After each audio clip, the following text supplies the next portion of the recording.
Here we go. My chat. Waiting for my stream to go live. According to this, it is live. Give me my chat, you turd. Let's try this. Oh, there it is. Now I have it. All right. Whee!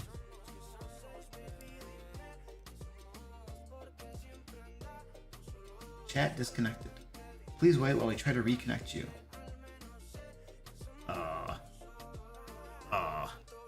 Yeah, is it working though? That's the question. Hello? Hello? I'm like having internet problems apparently.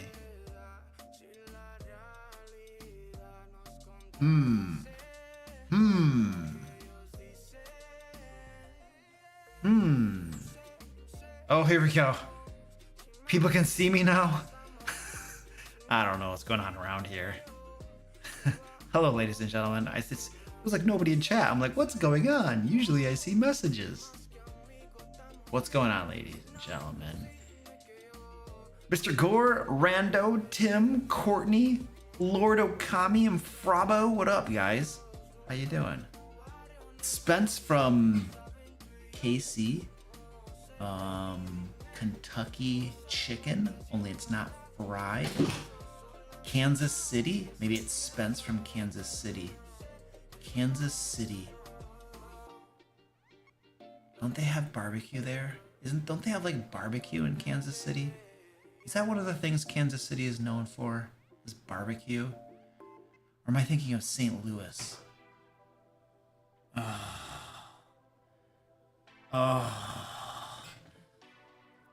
It's the best barbecue. Well, I mean, you gotta admit you're a little biased, right? Because you're from Kansas City. You know? It's like, but I'm gonna take your word for it. Oh, Nightbot is here? Sweet, there we go, Nightbot. Yay! Nightbot might be the only moderator we have today. I don't know if we have any other moderators here. This might be a crazy stream. Let's just go crazy around here. All right. I have to do, I gotta plug. I gotta paste the stuff somewhere. All right, let's see. Copy that to Discord. Videos and streams. Here we go. We are doing Q&A tonight, folks.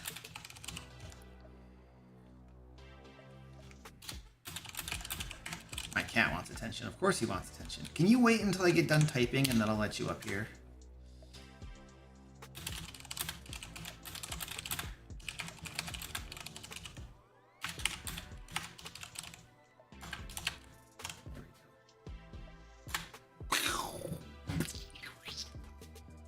OSR, nice. All right, send now. All right, I have done the spammage on the Discord. That looks good. Sweet. All right, I think that's done. I think I have finished that.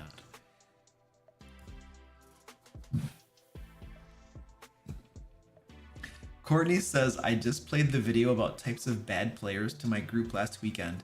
Some of them needed to see it. You literally played it for them? Like, guys, watch this. Hey guys, this is like this cool video I found. I wanted to show it to you all.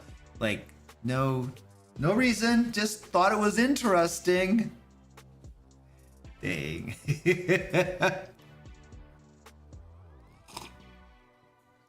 Oh, hey, Glenn Finney, what up, dude? First live chat, welcome, man. All right, get up here, come on. Come on, you big turd. You're not gonna bother me from down there the whole time. I'm gonna talk to them without you if you don't get up here. Come on, let's go. Squeaky. You are a pain in the butt. Come on, Oh my gosh.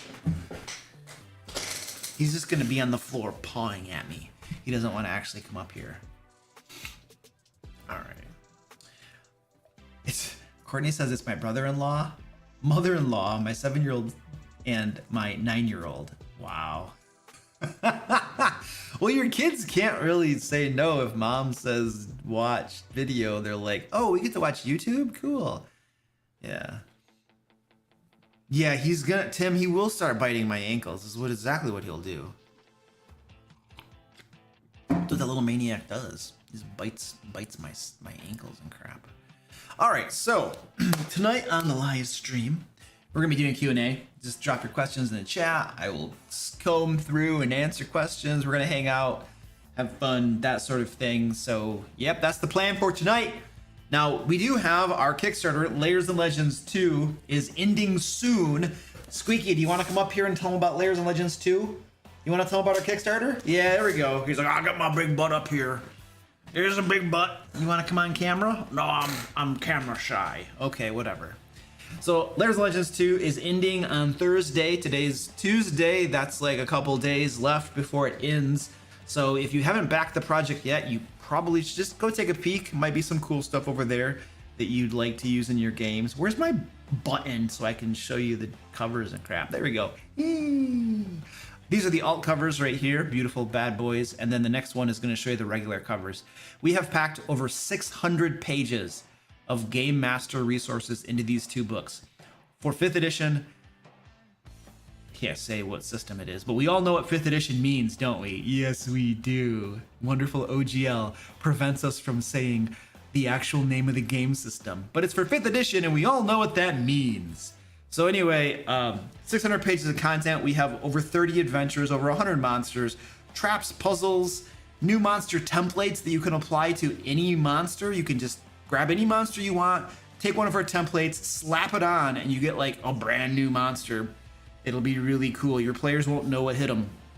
And we got new rule sets and crap like that. So a bunch of cool stuff in these two books. And where's my, go to this. So these are the, this is like cool artwork and crap, whatever. But these are big fat beefy boys. Remember, when we publish books, we publish books. These are not 100-page little pamphlets. These are big, huge, smacking books. You could probably beat somebody with it and go to jail. I'm not recommending you do that. I would not do that. I would buy the books to put them on your bookshelf and like read them and use them in your games. Don't beat anybody. You know, I don't know why we even go here. This is, we're supposed to be like plugging a product here, and I'm talking about beating people with them. So that's not what they're for. I think we should just move on to the next thing. So go check this out. It's very cool. You might like it. Squeaky, see, this is why we gotta talk less. We get ourselves in trouble. All right, so we do Q&A, we did that. Let's talk about our wonderful patrons. Let's do our patron shout outs. I gotta fluff his bucket. He's a big boy. All right, here we go. All right, so all the people you see on screen are our wonderful patrons. They help support all the content we create. My cat is rubbing against the camera. Stop it. I'm gonna fluff your bucket some more. They rub against my camera and they turn my cameras and point them all over the place. All these folks are awesome. They're wonderful. They support our content, and they also get Lair magazine every month, usually around 60 pages of 5th edition or Pathfinder 2 content, whichever you'd like, or you can get both too. So tons of crap you can use in your games, adventures, all the stuff you need in your games, all the Game Master shinies that will help you reduce your prep time and run amazing games. Our patrons get all that cool stuff. So thank you, patrons, for being awesome. And then these patrons right here get their names read out loud. So I mispronounce and lose multiple patrons every live stream. My patron count just keeps going down because I can't read. One day I'm gonna learn. I'm gonna learn myself a little bit better. But in the meantime, here we go.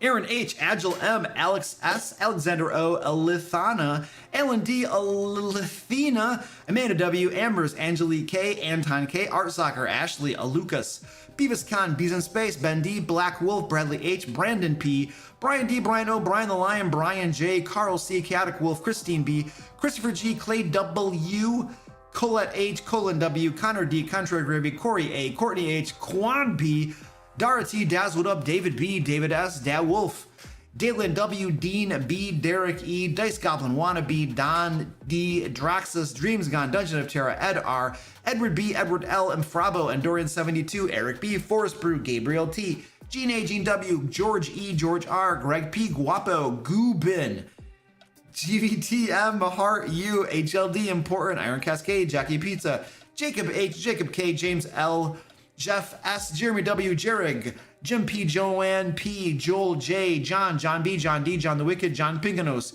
Jonathan F, Jonathan S, Jonathan V, Jordan, Jordan A, Jose B, Joseph H, Josh M, Josh S, Juan, Justin J, Kevin W, Killsaber K, Kirby, Katie Stalker, Laura L, Laser Scion, Lionheart, Linda, Loki, Lord H, Lieberclaw, Matlock, Macy D, Mama D, Marcel V, Marcus, Martin E, Master Noob, Matthew C, Meepy, Michael S, Michelangelo, Mika, J, Mirostal, Mitchell, Mo20s, Mordakin, Morganth, Morvay, Nerd Over 9000, Nicholas H, Nick H, Nostromo, Old Man Mage, Oleg, Patrick D, Paul C, Paul C, Paul S, Pathnick Pivo, Porkchop Bacon, Puppet Master, Rendell C, Randy B, Rebar, Renner C, Richard M, Robert C, Robin B, Rolf Combat, Rolf, Rob Rappel, Ross A, Ryan, Saul R, Sakura, Samantha J, Sarah J, Sarah P, Scott C, Scott R, Shadow 13, Shane L, Sean the Ice Something, I, Simfan, Soul Naya, Stephen G, Stephen T, Steve S, Sturm, T Warner, Tabletop Nerd, Talna, Therese D, Terry V, the old DM, the Diabolical DM, the Jackal, the Dice Dragon, the Fuzzle, the New Bad Ombre, Thomas T, Thor J, TK, Tom B, Tom T, Troubles T, Trinity S, Tyler D, Tyler R, Valagor, Victoria Q, Vladimir S, Val Hoff, Valaz, Wesley K, William C, XX Redrum, Zombie Trami. That's my dog. That is my dog hacking something up in her bed, and then she's gonna lie in it, roll around in it, and let it dry on her. This is what she does. No, I don't think she's doing that. That'd be pretty gross.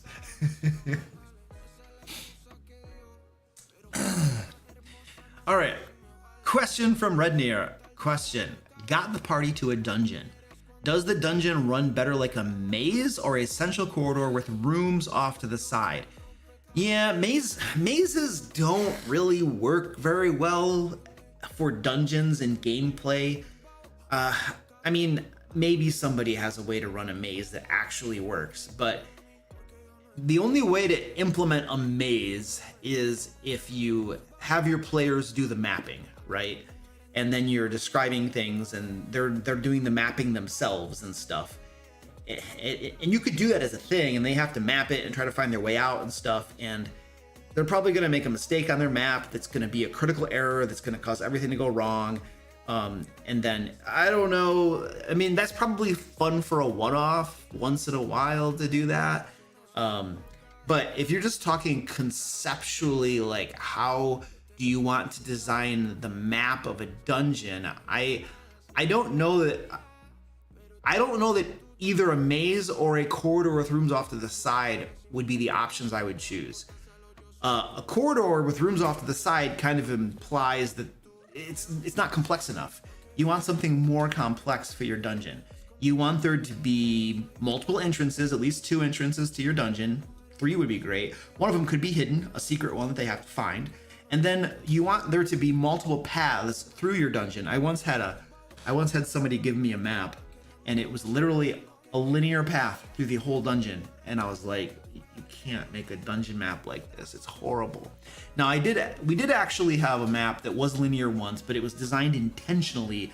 It was the inside of a monster, and the monster's body was kind of like a worm or something. And so it was linear, but it was designed that way intentionally. And we still ended up working kind of like almost a side path into it.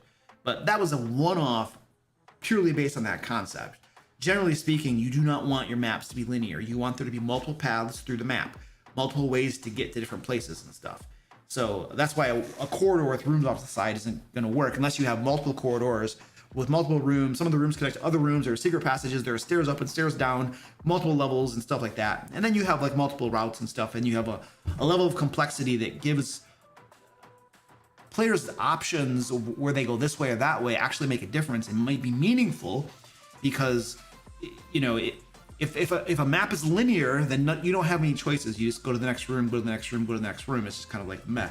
But when you have different ways through the dungeon, then players can make meaningful choices when they're approaching that game. You know, and they might make a bad choice. They might make a good choice that gets them to the boss faster, or they might make a good choice that gets them treasure, or a bad choice that, I don't know, does something horrible. Who knows? So those are like just some high level map ideas that are going to help you.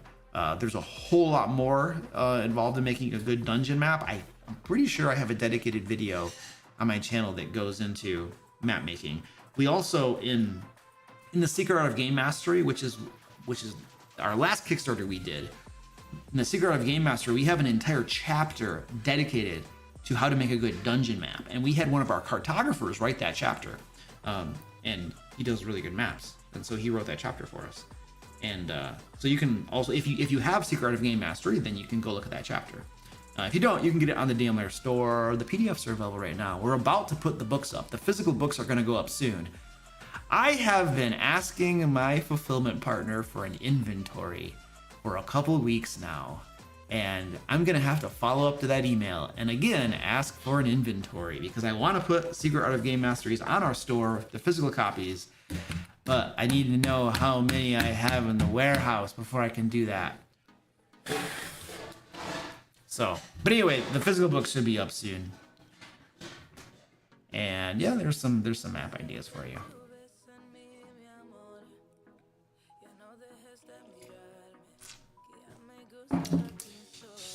And Archimical says, I'm having trouble with designing a one-shot campaign. I would call it a one-shot adventure. The moment you say one-shot campaign, a campaign is usually a series of adventures. So if you have a one-shot campaign, I'm not sure what that means. I'm assuming you mean one-shot adventure, which in my definition of a one-shot adventure is an adventure that is designed to be played in one game session, about 4 hours.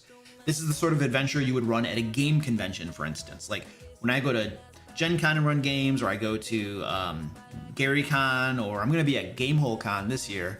When I go to these conventions and run games, I'm running a one-shot that can be played in 4 hours. So that's how I define one-shot. If it lasts like 2 or 3 game sessions, that's not a one-shot really. That's more of like a full-blown adventure. But anyway, I'll continue reading the question here.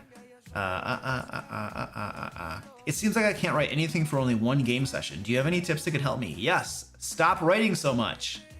Stop writing so much.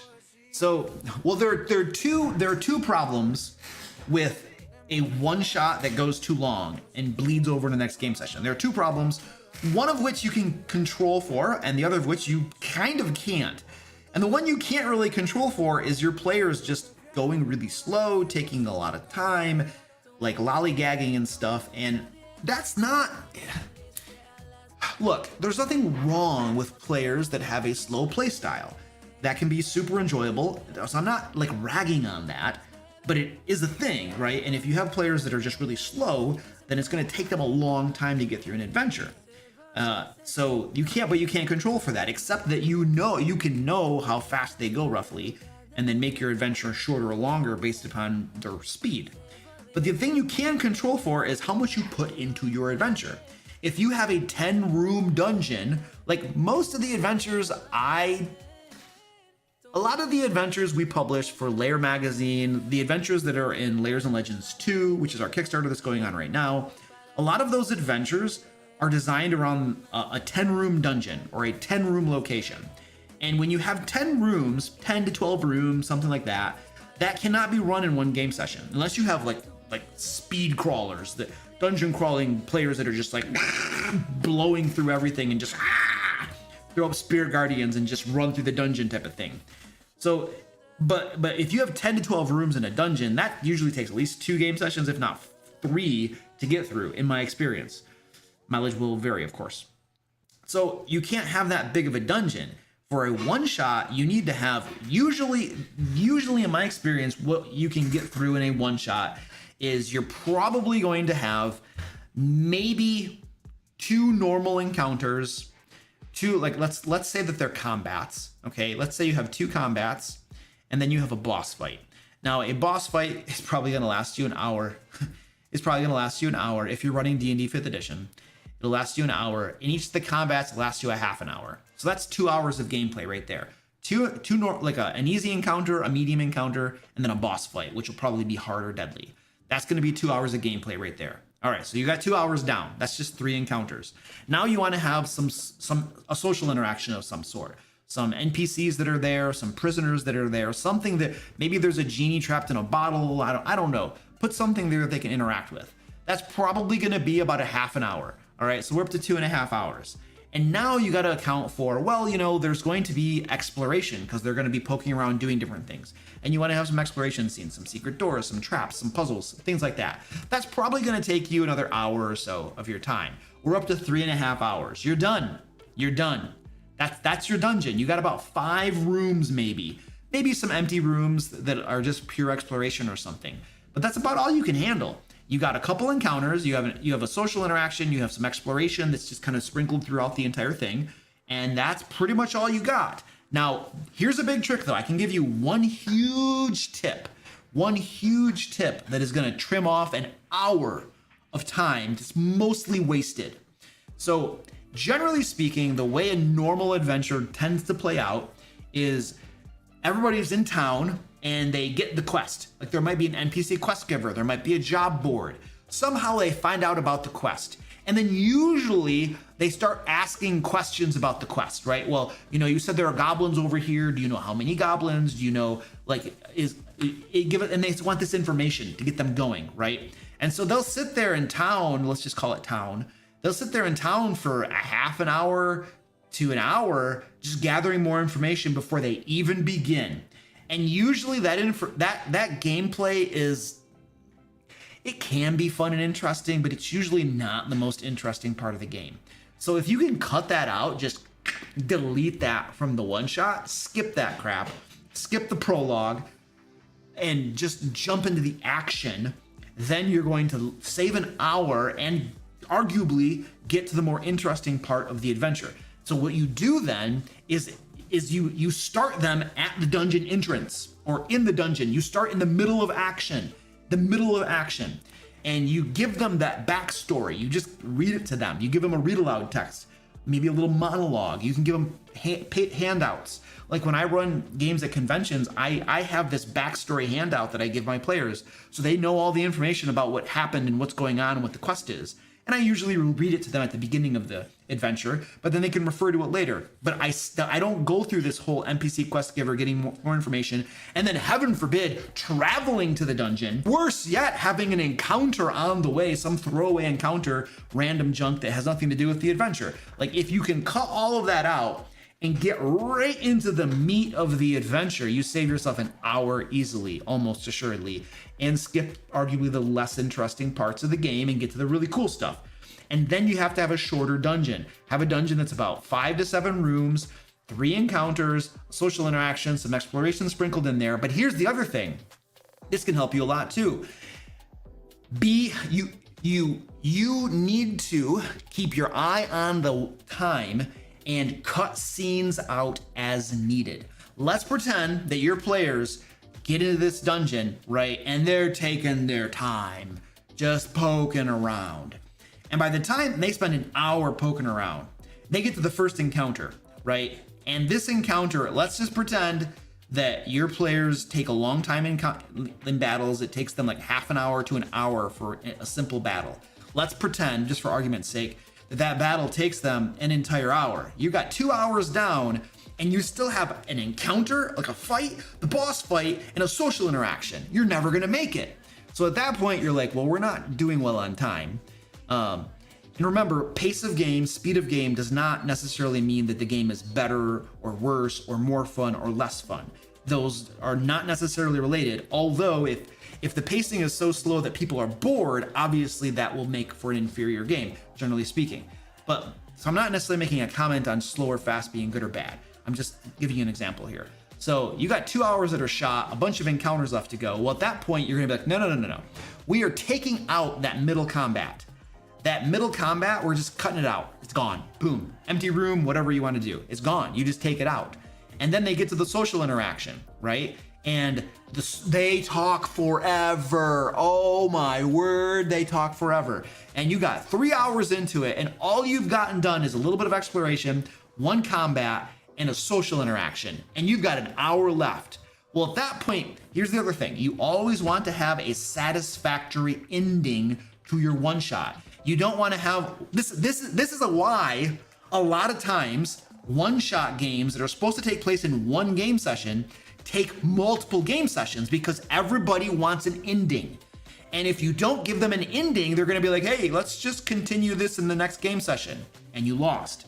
So you have to give them an ending, which means that last scene, that boss fight, whatever that ending is supposed to be, you need to make sure that happens in that game session. So you cut stuff out as needed while you're playing the game, so you can make sure you have an hour left to get that boss fight in, or whatever that final confrontation, that final end scene happens to be in your game.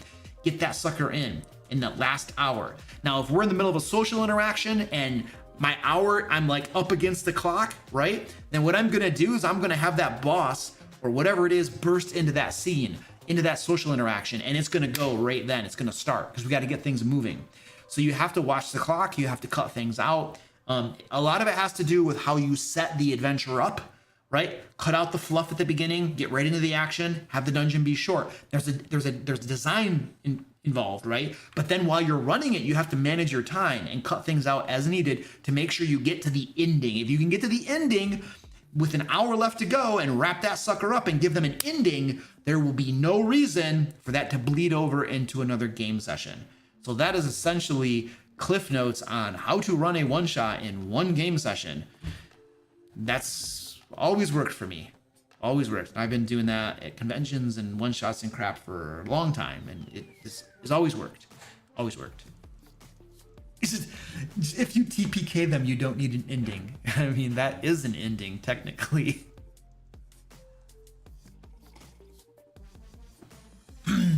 All right.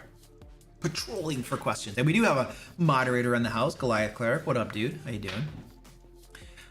How do you pace the story well? How much subplot do you show? Running a high intrigue game, first time DM for first time players. Is level 4 after 12 sessions too slow? Players want levels. Okay, let's do some math. Let's see what we got going on here. Let's go over here. I mean, you know, I can tell you whether it's too slow or not, I suppose, but everybody has different tastes. So I'm going to tell you what I think.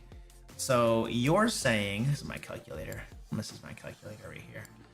You're saying that you are doing level 4 after 12 sessions. Oh my goodness. So it's taking you. So after 3 sessions, you go to level 2, right? And then you're at level 3 and level 4. No. Oh, no. Hold on a second. I think it's even slower. So to get to level 2, 2, 3, 4, 3, 12 divided by 3. It's about 4 game sessions. So it takes you about 4 game sessions to level up. Is that too slow? Well, my personal opinion is it's borderline slow. Here's something to consider. If you can give, so you don't want to level up every game session. If they're leveling up every game session, then that's too fast, because essentially you want them to level up and get their cool new stuff, and they're like, yeah, spells and other cool stuff I can use, and they're all excited, right? Cool. They get that this game session. Give them at least another game session where they're using all of their new cool stuff and they're still excited about it. They got excited here. Next game session, they're still excited about it. They're like, wee, right? Well, by the 3rd game session, the excitement is probably worn off a bit, and they're like, we need our next level because we want more cool stuff. The whole appeal of leveling is to get access to new cool stuff. Abilities, spells, etc., etc. Some people build out their entire characters in advance. They know what they're going to do from level 1 to 20, and they want to see that fulfillment, right? And they want to get the new cool stuff and do all this and build their whatever, you know. And so that's part of the game, and that's one of the big draws of being a player for a lot of people is leveling up and getting that additional power. Now, it's all smoke and mirrors because as they power up, so do the monsters, but they still get new cool toys to play with, and that makes the game fun. They get new cool toys. It's not the same old thing. I've been swinging this sword with the same attack roll and stuff for like 3 years, and my hit points have stayed the same for 3 years. It's like, that game might appeal to some people, but a lot of people want that power, you know, even if they know that the monsters power up at the same time. So the thing is that as you're running the game, you want to play into that emotional drive they have, right? So if your players don't level up frequently enough, they get bored because their characters are the same and they want more cool toys, right?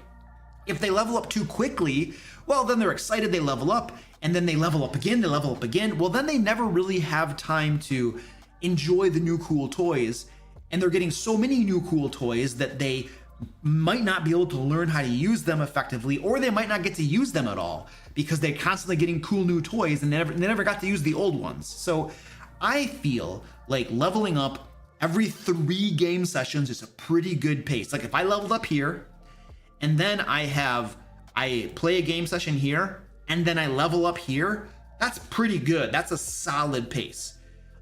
If I level up here, then I have 2 game sessions here, and then I level up here, that's still not bad.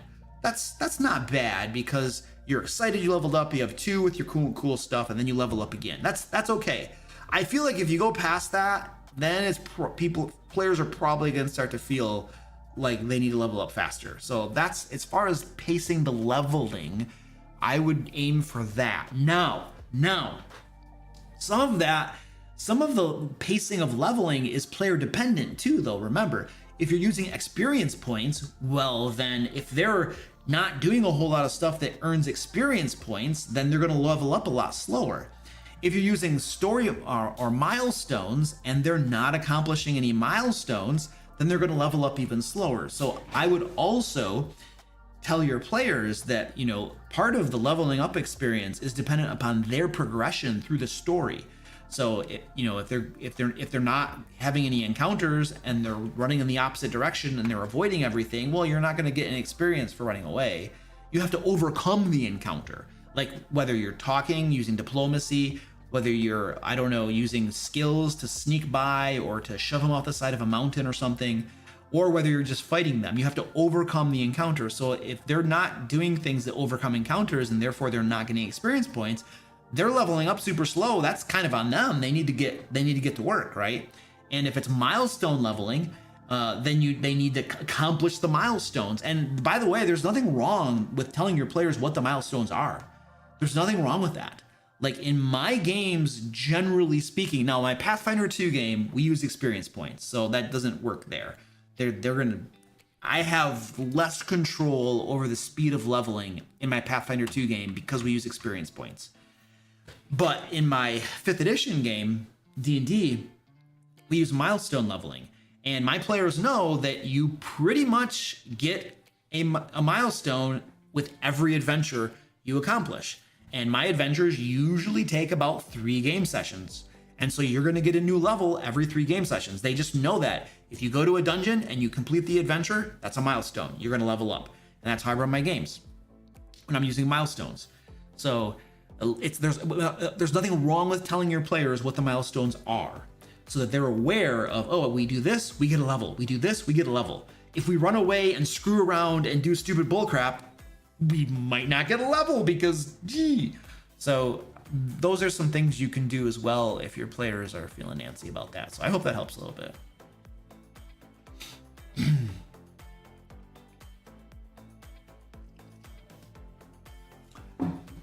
My problem is that while in theory the sessions are long, most of it consists of BSing. I can't stand the BSing. I don't know if you're the game master or not, but when I'm running a game, I keep the BSing to a minimum. I want things to be moving along, right? And I don't know what you mean by BSing exactly, but I want the game to be moving along. I want things to be actually taking place. If we're just screwing around and doing nothing of importance, or if they're talking about Xbox or PlayStation or a movie or something, I'll give them like a minute, you know, and then I'm cutting them off and I'm getting us back into the action. And it might be a little bit rude, but we're there to play Pathfinder 2 or we're there to play D&D. And some players just go off on tangents, like something sparks them and they want to tell a story. And it's like, no. Now's not the time for the story. We're playing the game. Like, tell your story before the game session, tell your story after the game session, write it in an email. But right now, I'm reading my table and I have 4 players. I can see in their eyes that they don't like the fact that you interrupted the entire game with a story. All right, and they want to play the game. So I'm gonna cut you off. We're gonna play the game, and you can tell your story later. Now I'm nice about it. I try to be polite about it, right? But so I would, if you're the game master, I'd try to cut that BSing crap out, right, and get to the game. Which depends on the type of group you have too, because there are some types of groups that get together as a social event, and they don't really care if they're playing D&D or if they're playing Monopoly. They're just there to hang out. Actually, most Monopoly is kind of, well, it can be interesting, but it's, anyway. I was about to rag on Monopoly, but there's no real purpose in ragging on a Monopoly. Some people just hang out to hang out and have fun, and they could just screw around the whole time, and they enjoy that. So if that's the type of players you have, well, good luck. Other players are there to actually play the game, and so in my games, we're there to play the game. We're still friends, and we have fun and joke and stuff, but we're there to play the game. So, but if you have, like, I don't even know what to call those groups. It's like a casual group of, they're just there to hang out and screw around, and they don't even care if they're playing the game or if they're doing something else. They'll have fun regardless. Those groups, I mean, what are you gonna do? They're literally there to BS. How are you gonna stop them? That's what they came for.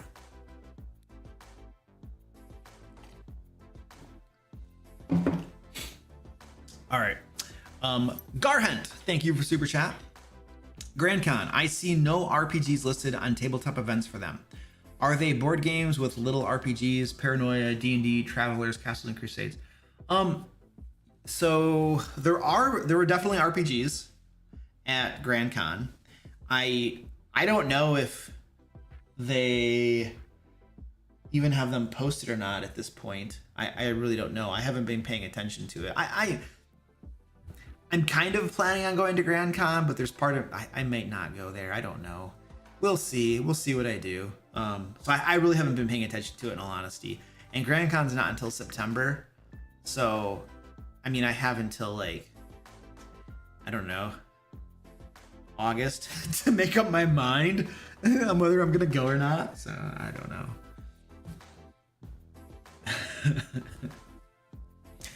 And I can throw up a game and probably get players and stuff. So I don't know. Yeah, I'll probably drag my feet and see what I want to do.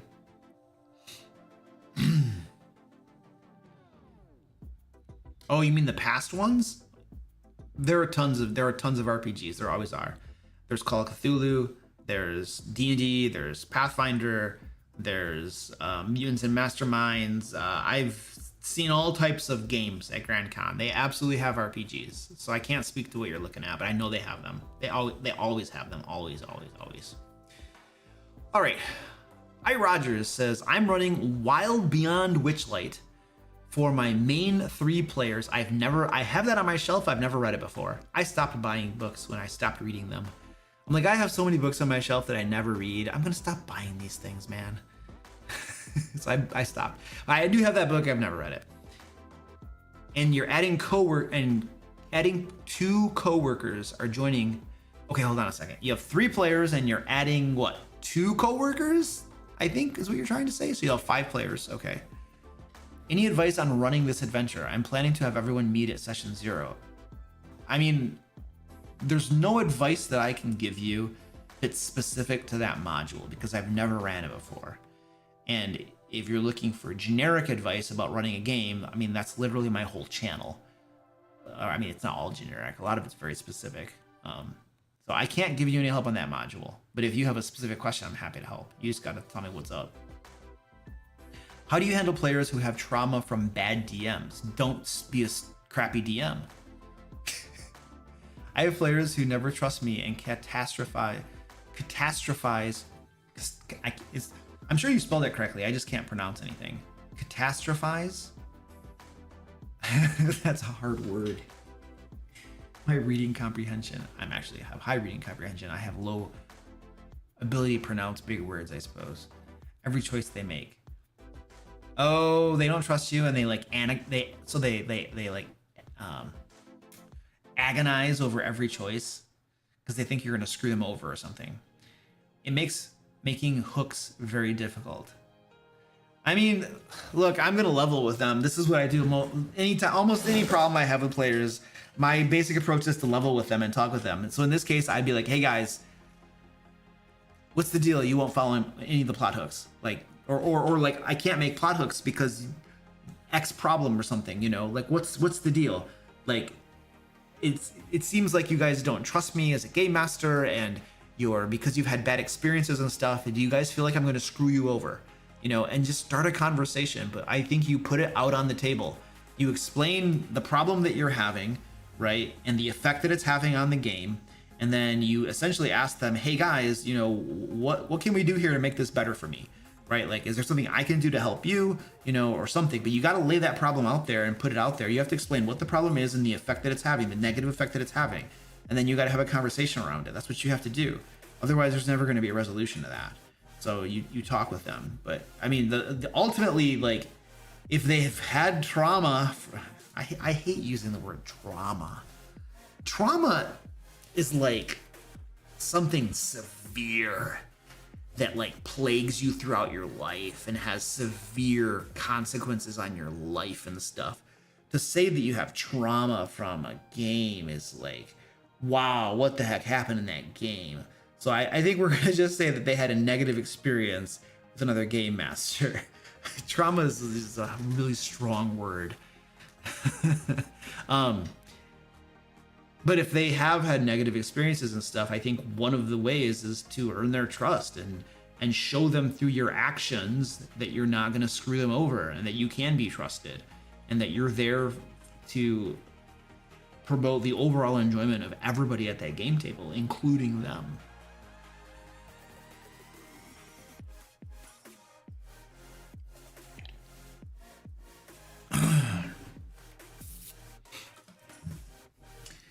I've switched my group to Pathfinder 2 from 5th edition, but a few of the players are not enjoying the amount of rules. What do you do to make the transition easier on the hefty rules?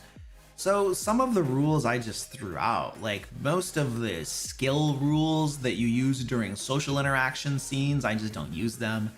I basically just, we do the talky bits, then I ask for like an athletics check or a diplomacy check or a, you know, I don't know how an athletics check helps you in a social interaction, but that's a skill that came out, so there you go. So I don't use a lot of these nitty-gritty rules. The rules that I really use are the combat rules. Like when we're in combat, that's when I really use the Pathfinder 2 rules to their full extent. Out of combat, I'm very loose with them, and I just I'll just make my own judgment calls, or if they're trying to intimidate somebody, like I'll ask for, okay, they're trying to intimidate this NPC. Okay, give me an intimidation check. They got a 25. Okay, cool. I'll just tell them, I will decide what the NPC does. Pathfinder 2 has specific rules for intimidation, like a couple paragraphs that explain what they should do. No, I throw that crap out. I'm gonna run my social interaction scenes. Give me some skill checks. I will decide what the NPC does or says in response, because I'm role playing that NPC. I don't need rules to tell me what the NPC does. So I throw out a portion of those rules, right? So you can probably do the same if you want, or you can, I don't know. I mean, at the end of the day, the bottom line is that there are more rules in the game system, and it's going to take time for people to get accustomed to them and to acclimate to them and to feel more comfortable with them. And to a certain extent, there is not a whole lot you can do, because this is true for any change anywhere for anything. There's going to, whenever you change anything and things are different, there's going to be some resistance to that. And if it's new rules and different stuff you got to follow, then it's just going to be a thing you're going to have to deal with. So you can try throwing some rules out or something, I don't know. But part of it too is that, you know, it's going to be easier for them if they study the rules and take a little initiative to read the books, get the books, and learn the rules, and then they're going to feel more comfortable with them, and then they're going to feel better about them. One of the things that leads to frustration when you're switching to a new game system is not knowing the rules and not knowing how things work, and then you feel frustrated because you don't know. But if the players aren't reading the rules on their own and not trying to learn them, then that's kind of on them, and they should probably think about doing that. So I don't know. That's probably not very helpful, but suck it up, learn the rules. I don't know.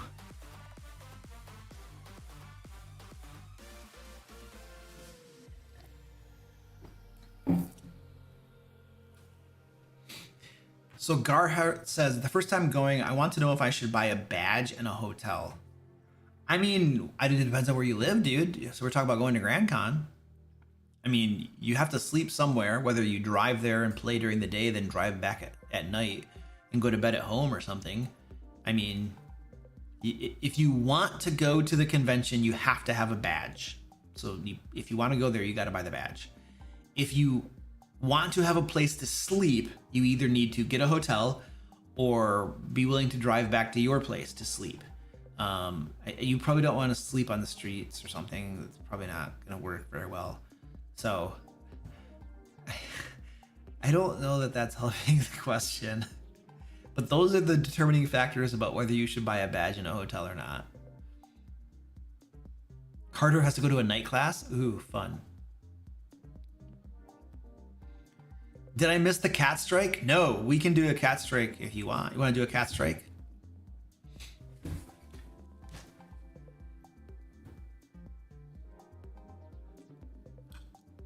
Oh, I don't know anything about Tales of the Valiant's luck system. I haven't read it.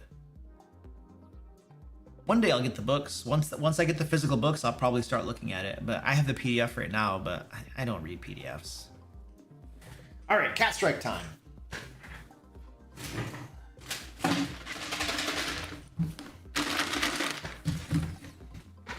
Do a cat strike. I gotta give these are getting old. I gotta give these guys some food. Come on, guys, let's go.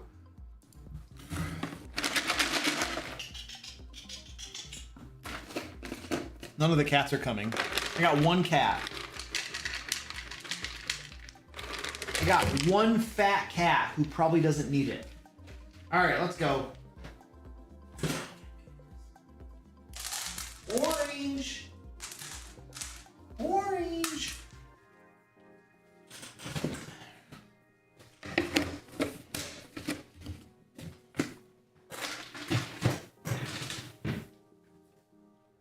You're gonna watch Squeaky eat. There you go, Fred. Yes, Rachel, you were just in time for the kittens. Welcome. Yes, Squeaky was very excited to go down there. Absolutely. John says, I'm now waiting for the cat revolution where the cats replace Luke. Yeah. They gotta come down here en masse. Like right now, I only got a couple of them. Rashid Brown, thank you, dude. I appreciate that, man. Because I love the channel. Thank you. Where's Diaper Doggy? Well, Diaper Doggy's right here. Look at the other camera. Diaper Doggy! She's sitting there being good in her diaper. Yeah, because she poops on stream. That was the final straw. Do you play Pathfinder 2 in Theater of the Mind? No, not for combats. I never play combats. Almost never play combats Theater of the Mind in the games that I run. And then everything else is Theater of the Mind. I mean, I play Theater of the Mind. So Matthew, my Pathfinder 2 games are kind of just like our 5e games. They're the same thing, right? Oh well, no, you guys always have a map for everything, though. Yeah, I don't do that in Pathfinder 2. In person, I don't have a map for everything. Ugh.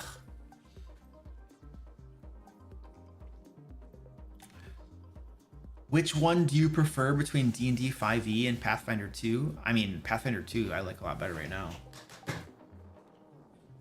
I definitely prefer Pathfinder 2 over D&D 5th edition for sure.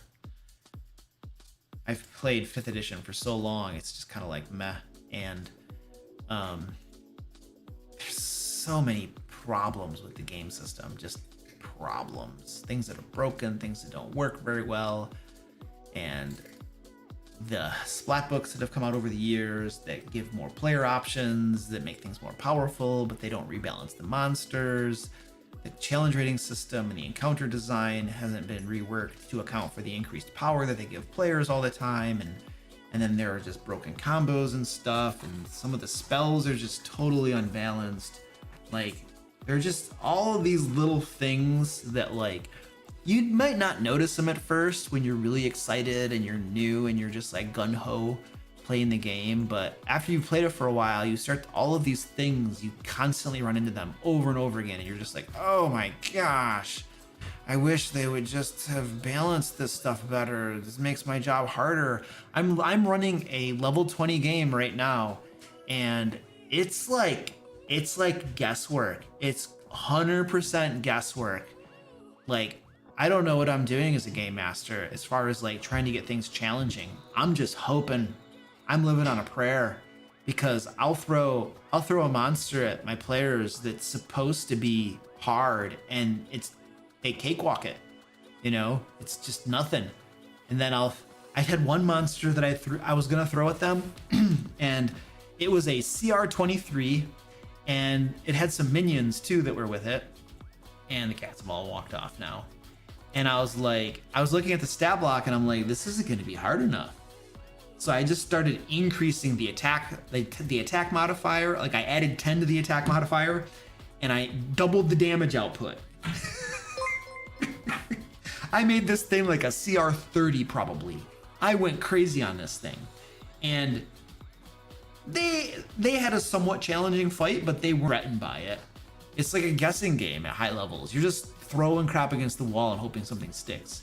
So, and it's not easy to run, and you have to trust your players not to break things on you, right? You have to trust them not to use some of the spell options and things that they have that will just break the game completely. You have to trust your players a lot. And I fortunately have good players who don't use broken, stupid crap. And they'll even send me messages and be like, Luke, you know, like for instance, the monk refrains from using Stunning Strike, because he knows that if he uses Stunning Strike all the time on everything, I don't get to play the game.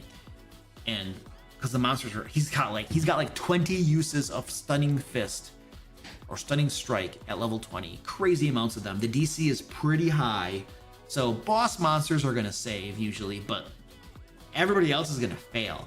And so if he uses his Stunning Strike to its full effectiveness, I'm not playing the game. Like, it's just, every encounter is gonna be, and he also gets like 5 attacks per round, so he's gonna stun every creature on the battlefield. Everybody else is gonna mop it up, and I'm just gonna sit there and do nothing. And every fight will look like that. But see, my player doesn't do that, right? My monk knows that will just make the game uninteresting for most people, right? Rinse and repeat that same bullcrap every combat, and so he doesn't do that. And that's what I'm talking about. Like, I have good players who refrain from doing broken bullcrap that will make the game worse for everybody involved. But this is high level D&D is just like, this is probably one of the reasons they don't make modules for high level D&D, because it's like, it's borderline unplayable, right? You have to have an experienced game master with not just experienced players, but like discerning players who don't do certain things because they know it'll just screw up everything, right? It's like, so you have to have the right group to even be playable. Otherwise, you're going to have probably a train wreck or something. And I mean, this is why we have like what, 2 modules that Wizards of the Coast has published. They go to level 20. Dungeon of the Mad Mage, and there was another one somebody mentioned one time. I can't remember what it was, but they don't publish modules at high levels because the game falls apart and stuff. Now, I believe the game designers did a poll once, and they asked people, you know, what levels do you enjoy playing the most? And most people responded between levels 3 and 10 or something like that. Well, that was a crappy poll, because the game system, because the higher levels don't work very well, there's 2 things. The higher levels don't work very well, and a lot of groups fall apart before they ever get to the high levels. And so, of course, you're going to have the majority of people in the surveys answering that they enjoy the mid levels the most, because the higher levels kind of don't work, right? Or they might have negative experiences, you know, with them. and or their games just like dissolve and never get to the higher levels. And so you have it's a stacked, loaded survey question. You know, it reinforces itself. Oh crap! I just lost all of my stream. Oh, I think I'm back. I'm back. So anyway, there are reasons that most people enjoy different like mid levels more than higher levels and stuff. So if you made the higher levels more playable and more enjoyable, then I bet people would enjoy those levels more of the game. It's just a thought.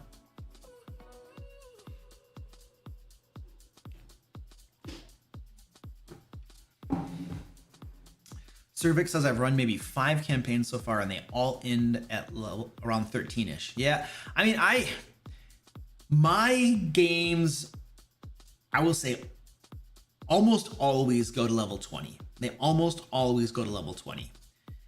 And I don't know why. I've always kind of done it that way, but I'm probably gonna, my Pathfinder 2, we'll just keep playing Pathfinder 2. We'll just keep going. So that'll go to level 20. I want to experience high level play in Pathfinder 2 and see what that's like.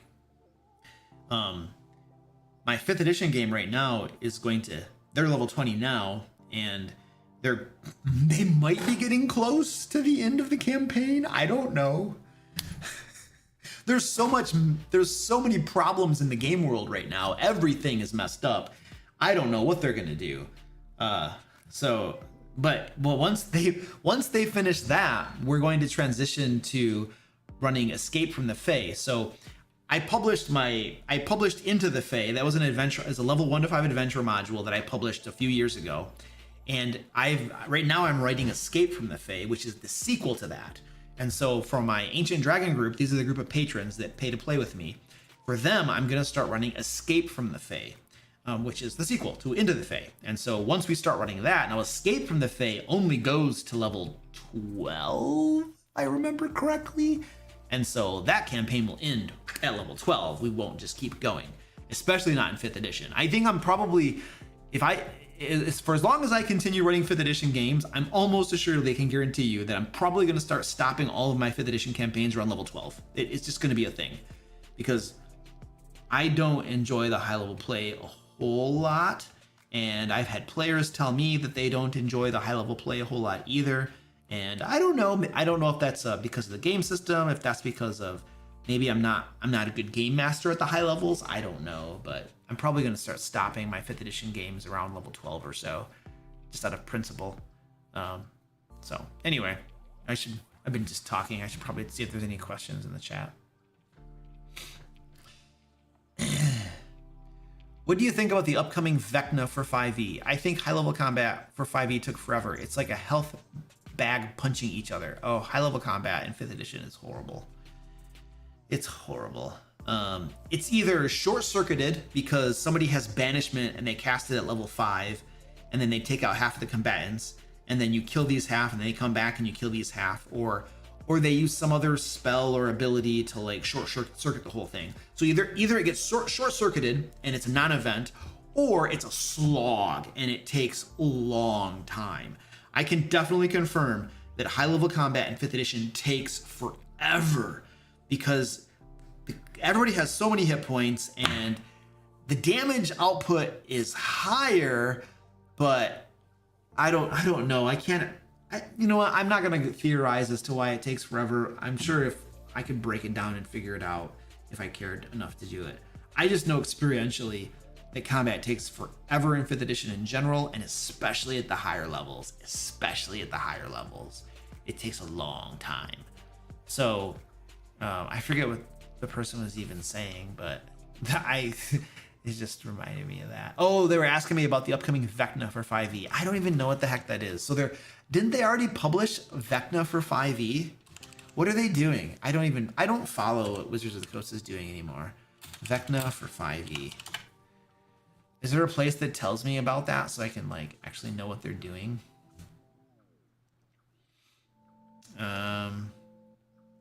Is it like on their homepage or something? Where does it actually talk about? It's like an upcoming module. Is it an upcoming book that they're publishing at some point? Can anybody tell me anything about this? I don't know. I'm whatever. We're gonna move on. Okay, what I can talk intelligently about is we have a Kickstarter going on right now. Layers and Legends 2, Loot and Lore 2, over 600 pages of content you can use in your games. We have adventures, monsters, traps, puzzles, standalone encounters, magic items, custom rule sets, monster templates, random tables, tons of cool stuff, beautiful artwork. If you go to the page, if you go to Layers Legends 2 page on Kickstarter, you can look at, we have tons of the artwork posted on here.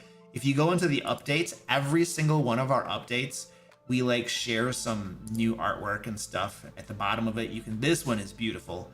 This one right here is absolutely amazing. So we have artists working on stuff. It's going to be amazing. And 2 big fat books. So go check this out. Now time is running out. We have about it ends on Thursday. So that's like 2 days or 3 days or Wednesday. It's 2 days. It's 2 days. It ends in 2 days. So we do offer special Kickstarter exclusive pricing. So the prices right now on the live Kickstarter are lower than they will be at any other time. So if you want to get a special pricing, then you want to back this sucker before it closes. And then we have alt covers too. What are the alt covers? These are the alt covers. These things are beautiful. I love the alt covers that we have done up for these. So anyway, go check that out. It's super cool. And I like to emphasize this too. I always like to emphasize this because sometimes there are books that get published that are like 100 pages. They're like 100-page pamphlets and stuff, and they don't actually have a whole lot of content in them. Each of these books is over 300 pages. These are huge books. The Layers and Legends 2 is probably it's going to be pushing 400 pages, I bet. So you're getting your money's worth. We're not selling you like a couple 100-page books for $100. Like, these are big boys, big beefy boys. We're not trying to scam you with some like lightweight books. So I just want to emphasize that because these are huge suckers. You're getting your money's worth.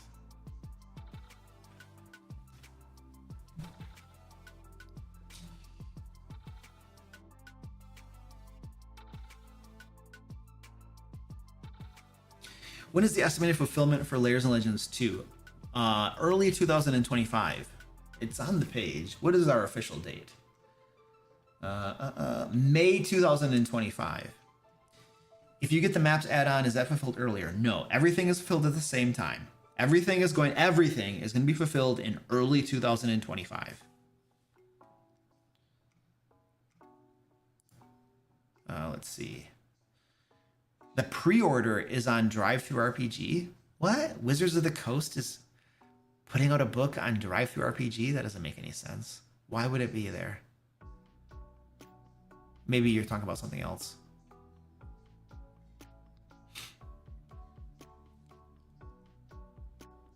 Really? Puppet Master says high level is a coin flip. In a high level game I was in, we steamrolled a pair of CR19 monsters. Then next session almost got TPK'd by CR16 and would have if read the stat block correctly.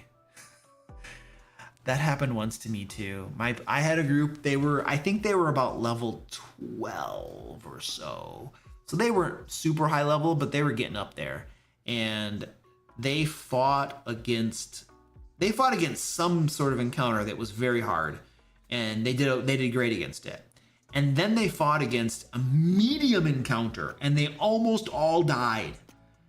And I was like shocked at how swingy it was, you know. And that's not always the case. I think that's probably at that level, at least at level 12, that's probably an outlier. But it still shocked me because I'm like, they almost died and that was pretty easy compared to the last one. Like, what happened? Like, what happened? So. What's your favorite part of DC20, and would you like to see would you most like to see in future of DC20? So I think what I like most about DC20 is the flexibility that the rule set offers you. So you get 4 actions and you can spend them on your turn to do things, Or you could spend all 4 actions as a reaction. Like I was playing a rogue once, I think, and or maybe it was a barbarian. But I didn't do anything on my turn. I saved all of my I saved all of my actions as a reaction. And when an enemy moved, I think I attacked the enemy with 1 action. I used another action token to give myself advantage, and I used another action token to, I forget what it was, but I used 1 action token to attack, and the 3 other ones I used them to make my attack super powerful. And so I used a reaction attack and pumped it and beefed it up and powered it up, and I did a crap ton of damage to this enemy. It was amazing. So I think the flexibility of how you use your action tokens is probably what I like the most about DC20, because that just gives you lots of options and cool stuff you can do and helps you can customize what you do and stuff.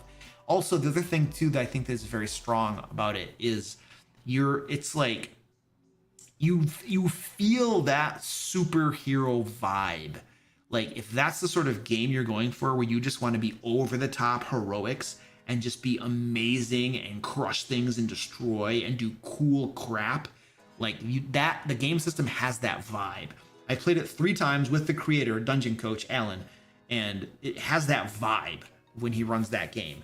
And so, I mean, you could argue that that's just his game style as a game master, but he's also designing the game, so probably that's going to bleed over into the game. And so anyway, there's that vibe to the game, which I think is really cool. Now, of course, some people like more gritty stuff, and that's fair. That is something that I think is really strong about DC20 as well. All right. Is Lair's Legends 2 Pathfinder 2 compatible? No, it's only for 5th edition. We did not have this. It was not within how do corporate people say this? There's a corporate response. It was not within scope to create a Pathfinder 2 version of Lair's and Legends 2. It wasn't within scope. That's what the corporate answer would be. My team is small. There's only so much we can do. If we overextend our stuff, it compromises our ability to fulfill the project. And so we're like, yeah, if we try to do too much for this, we're going to fall flat on our faces, and we're going to make a whole lot of backers very angry.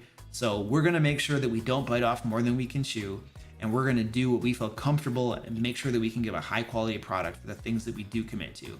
And so we had to moderate what we were willing to commit to. So we do we have a small team. We do a whole bunch of stuff. And so the more you do, something's got to give. Either you're going to lower your quality, or you're going to miss deadlines.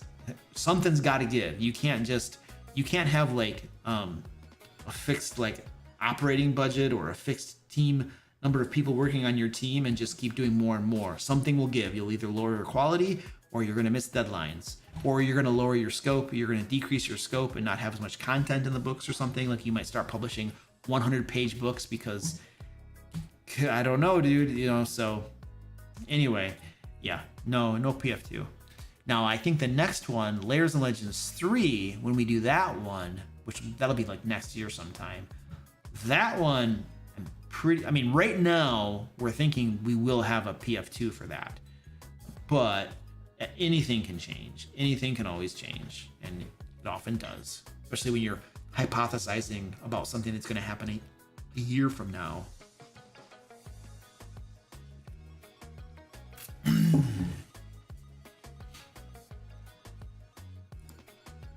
What is going on here?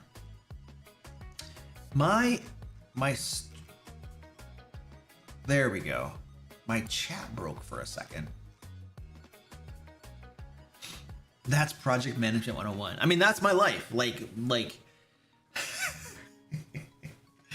I don't know, 25 to 50% of my time is spent essentially project management to a certain extent. And then Zach, Goliath Cleric, who works for me, like that's a good amount of his time as well, is project management time and finagling all this stuff. So yeah, that is the world we live in. Would Lairs and Legends 2 become obsolete once the new edition is published? No, because it's not supposed to be a new edition. It's supposed to be backwards compatible, and it's all supposed to be 5th edition. So, and I am not following all of the updates, all of the like PDFs that they keep sending out for playtest material. But people have said that it's compatible and it works. So, but I haven't been following it all. And you know, you're never gonna know until they actually publish the books either. So.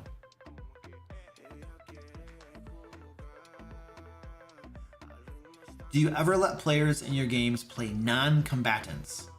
Characters who don't know how or won't fight? No, because I don't run games like that. That's not the type of game I run. What can you offer during combats to keep them involved and or engaged? Look. I don't know how to put this gently. If somebody doesn't want to participate in combat, then they should find a different game to play. Like, I don't know how you, like, do you really want me to give you like 100 ways you can jump through a hoop as a game master to like bog down your combats more? And do you want to run a mini game during your combats? Like, if all of your players show up to the game and they're like, we are okay with combat because it's D&D or it's Pathfinder 2 or it's whatever, and combat is an integral part of the game, and then you have one person who's like, I don't want to do anything in combat, I'm a non-combatant, you know, and then all of a sudden you have to entertain them during combat. It's like, no, dude, I'm not doing that. You know, you could, I'm sure you could figure out different little mini games and things you could do to keep them interested in stuff, but I'm not going to do that. No way. I'm going to tell them, look, this is the game that I'm running. There's a lot of combat in it. If you want to just sit by in combat and do absolutely nothing, then you're probably going to be bored. I'm just going to tell you, this is probably not the right game for you. I would go find a different game, honestly. There are lots of game systems out there that don't have a lot of combat. Like Call of Cthulhu, a lot of times doesn't have a lot of combat because combat's super deadly very fast. So you try not to fight too much. So that might be a better game system for you if you don't want to participate in combat. If you have some reason that you don't want to do it, that's cool, respect, but this game system might not be for you. So I would encourage a person like that to find a game system with a group that doesn't have a lot of combat, because everybody's gonna have more fun because they're going to be in a group of similar-minded people who don't care about the combat and they want to do other things in the game, exploration, social interactions, etc. They're gonna have more fun in a game of like-minded people. Whereas if they stay in your group and you all love combat and there's lots of combat and they don't want to do combat, then you have a square peg in a round hole and you're just hammering that thing in, and it's not going to be a good fit, and they're not going to have the maximum amount of enjoyment in that game. And their other players probably aren't either, because if you start jumping through hoops to like give them stuff to do during combat, well then the combat is going to slow down and going to get bogged down, because you know, during combat you have to run a mini game, a side game for that special player, right, who doesn't want to have combat. And so the other players are going to feel an impact of the enjoyability of their game, and then the player who doesn't want to do combat's going to have an impact of their enjoyability. It's like you're better off to not play that game and have them go find a game that's a better fit for them. That's the best way to do that. It's the best way to do that. And frankly, if I had a player show up and be like, yeah, I don't like combat at all, like I don't want any combat in my RPGs, or if there is combat, I don't want to participate in it at all, I would tell them, this is the wrong table for you. It's just the wrong table for you. You're going to be bored out of your mind. And if they ask me, well, maybe during combat you could have me do something else. No, I'm not doing that. I'm not doing that. I'm not running that game. I'm the wrong game master for you. This is the wrong table. There are lots of other tables out there. Find one that is a good fit for what you're looking for. And that's a far better way that everybody's going to have happy times and enjoyability and crap like that. So yeah, I wouldn't play that game, dude. I think that you're going to be beating your head against the wall, and the overall enjoyability for everybody is going to be lowered. They're better off finding a game that's better suited to what they actually want to do.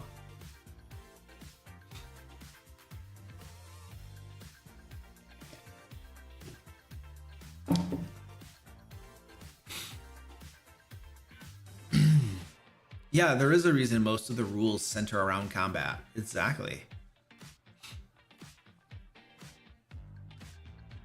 Oh, yeah, I did miss your super chat. Sorry, dude. How do you track time in combat?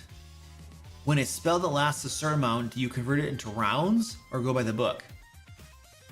Spells always tell you how many rounds they last if you're playing D&D 5th edition or Pathfinder 2.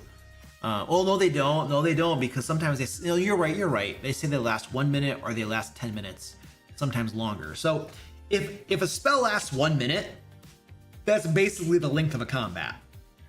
You know, most combats are 2 or 3 rounds, and then after combat, you know, you go back into real time, and 30 seconds goes by very fast. The spell's over. If it lasts 10 minutes, well, then it might last for a couple more rooms in the dungeon. I kind of spitball that stuff, you know, depending on what the characters are doing, if they're poking around, if they're talking to people, you know. By the time they get to another combat, I'll just be like, yeah, you guys are doing a whole bunch of stuff. That spell is expired by now. And you might just track it in real time too. You might just literally be like, oh, your spell, like I have sand timers. Your spell lasts 10 minutes. Okay, cool. Like we're going to get through the combat. And as soon as the combat's over, I'm going to turn that timer over. And then once that sand is out, your spell's over. And so you could just track it like that.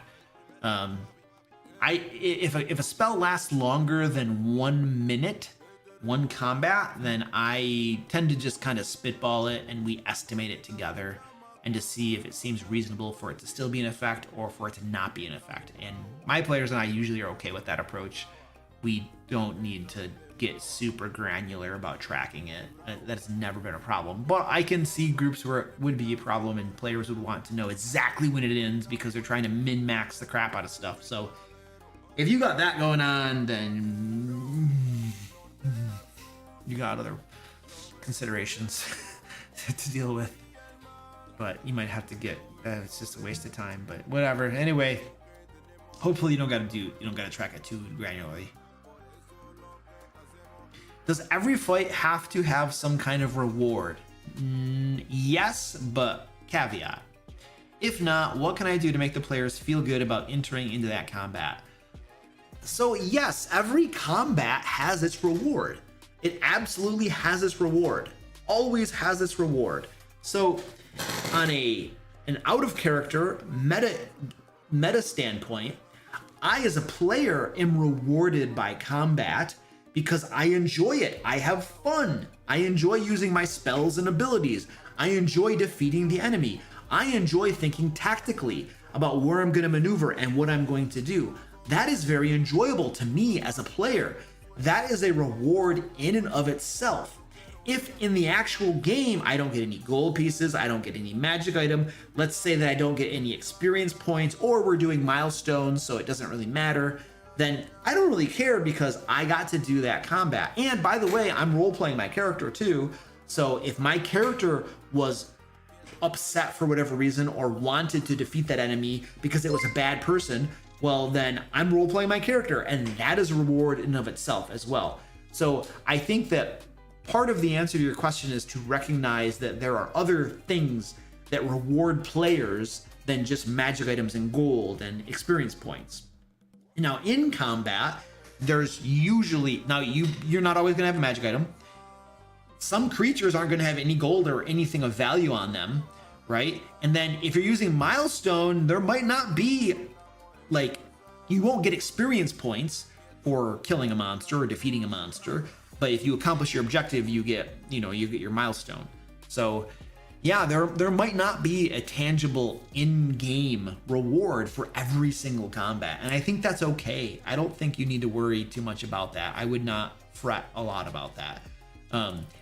If you like, the way that I design my games, my adventures, is I determine, following the game rules, following the recommended amount of treasure to reward, before I start planning out my adventure, I literally have a list of the loot that is going to be in that adventure. And it usually follows the game's recommended amount of loot for levels and stuff like that. And so I have a list of the loot. And then as I'm writing the adventure and designing the adventure, I have my loot list and I'm splitting that up and I'm putting it throughout the adventure. And so when I'm running my adventures, my players are getting the loot that they should get based upon their level and other things. It's just scattered throughout the adventure, and they might not find all of it. But yeah, there might be some encounters where there is no loot. But that's not because I'm screwing my players over. It's just because, hey, I didn't put the loot there. It's somewhere else in this encounter or in the adventure. So you just got to go find it. And I think as long as you're doing that, and then if your players are upset that they're not getting it, you can just explain to them literally what I just did and be like, this is how I design it. The loot's in there. It might not be on every single monster, but you just got to find it. And then if they're like, well, then we could just skip some of these encounters. Yeah, you could. You don't have to fight everything. You can bypass it or overcome it or do something else. Just be careful, because if later on in the dungeon, the alarm gets sounded and you left a whole bunch of people behind you, it could become dangerous, you know? But like, yeah, you can bypass encounters and stuff. I mean, that's a lot of people play that sort of game where they're trying to minimize the amount of fighting they do. You know, there are some games where you kind of have to do that or you get your butts kicked. So yeah, there you go. There's an answer for you.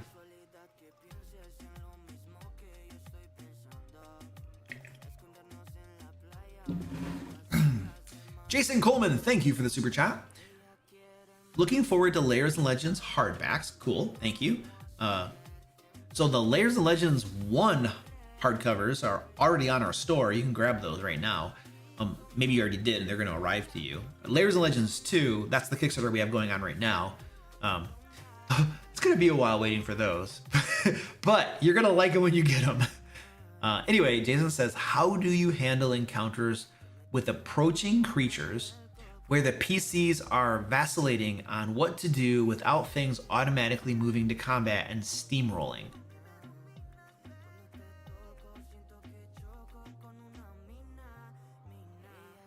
So your players don't want to... I don't think I completely understand what you're asking, but generally speaking, what I do for most of my encounters, not all of them, but most of them, is my monsters don't attack first. My monsters will almost always like give the characters an opportunity to talk to them or do something else before things devolve to combat.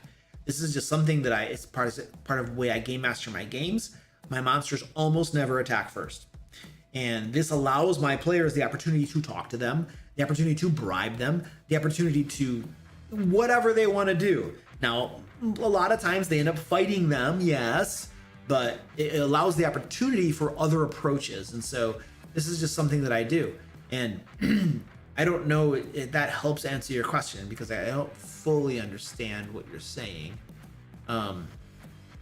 So if you can clarify, and then if I happen to see it, because I might miss it, I will try to I'll try to hit you up, man. Glad Cleric says, I literally had that conversation with my players at the end of last session. They mentioned they weren't getting much loot, and I had to explain, you guys are skipping past it and not looking for it. Yep. Yippers, you gotta look for it. And there's nothing wrong with, if you have to have that conversation, have it. Because the players, yeah. A pinata. Very important, high explosive risk. I don't know what that's about, but hey. Princess Canuta, hello, welcome. We have a cat in a box, and a dog. Thank you, Princess.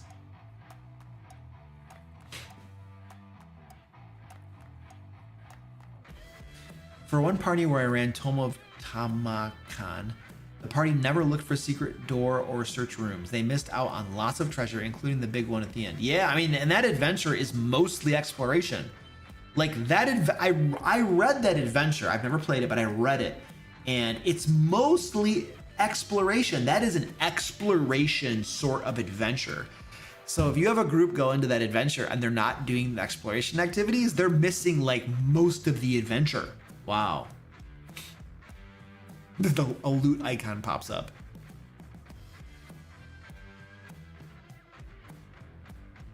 What do you suggest for completing a campaign? How do you end a 2+ year series? Mist, I would love to give you a great answer. I would love, and I bet you there are some really good videos out there with some amazing advice for ending campaigns. And I'm going to tell you that the number of campaigns that most people have ended, long running campaigns that have run like 2+ years and they've ended them and it didn't fizzle out, like that doesn't happen super often. I have ended in my tenure or whatever, I can probably count on one hand the number of long running campaigns that have actually ended, right? Because that's one of the things of a long running campaign is it could last 3 or 4 years or something, and you only end it once, right? And so you don't end these campaigns very often, and there's this pressure. I think I know where the question is stemming from. There's this pressure of like, wow, you've been running this campaign for like 3 or 4 years and now you're going to end it. And oh, the ending has to be amazing. It has to just be breathtaking and exhilarating. And I'm going to tell you, I'm like 50 for 50, maybe. I think I've had one ending that I can remember that I think was pretty good. And then I had one that I'm pretty sure sucked. I thought it sucked, as I was the game master. I thought it sucked. I don't know what my player's perspective was, but I thought it sucked. My Sword Coast Guard campaign ending, I don't think it was that good. We really were looking forward to Curse of Strahd, and so we were trying to wrap that up, and I don't think I made a very good boss fight at the end. I think it was kind of a crappy one, so I don't think that was very good. So now I had my Hand of Light campaign. That one I think was pretty cool. They fought Tiamat, and Tiamat was like shifting from different environments, from lava to a swamp to a frozen wasteland or something. That ending I thought was pretty cool. I don't know if my players thought it was cool or not, but this is just obviously my perspective. And then my Curse of Strahd, I think my Curse of Strahd campaign, the ending was like okay. I don't remember it being like super amazing, but I think it was probably passable. And then I have a 5th edition game I'm running right now that we're probably gonna end sometime soon. I mean, we might right now be in the middle of the final boss fight, but I'm not sure because I don't know what my players are gonna want to do afterwards, because there's so much stuff that's messed up in the world. There's so many problems out there. I don't know when they're going to call it quits. But, I mean, I don't know. I have a feeling, I don't know if the current one is going to have a satisfying, awesome ending. I don't know. So the question is, what was your question? I'm just like talking around this. But, what was your question? Oh my goodness. Now I don't know where your question is. I think you were asking about how to have a good, satisfying ending. Yeah, how do you...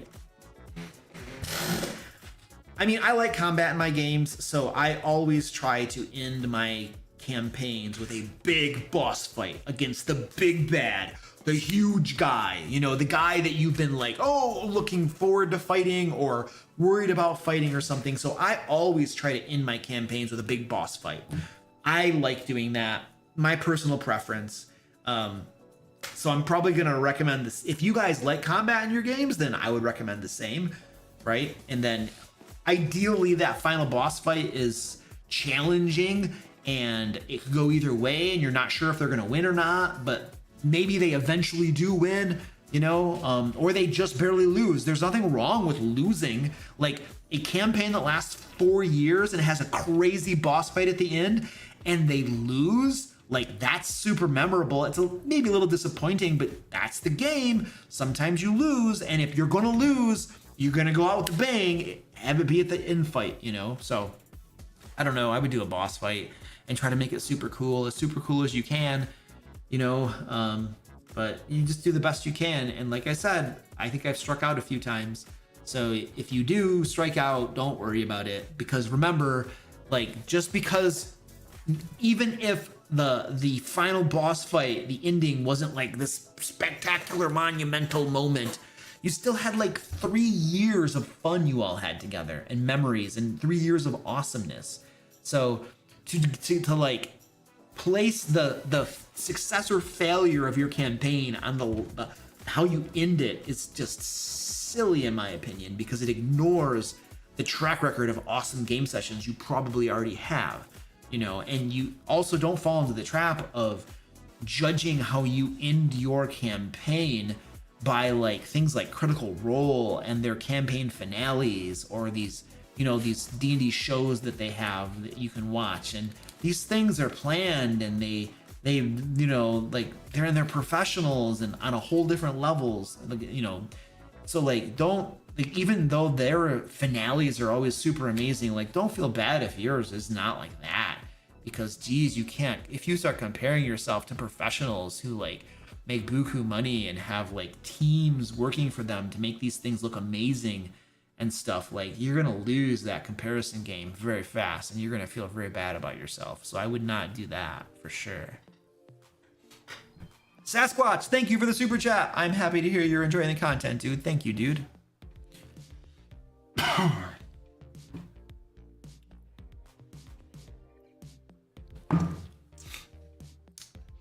gonna fill my coffee cup up. Watch my dog.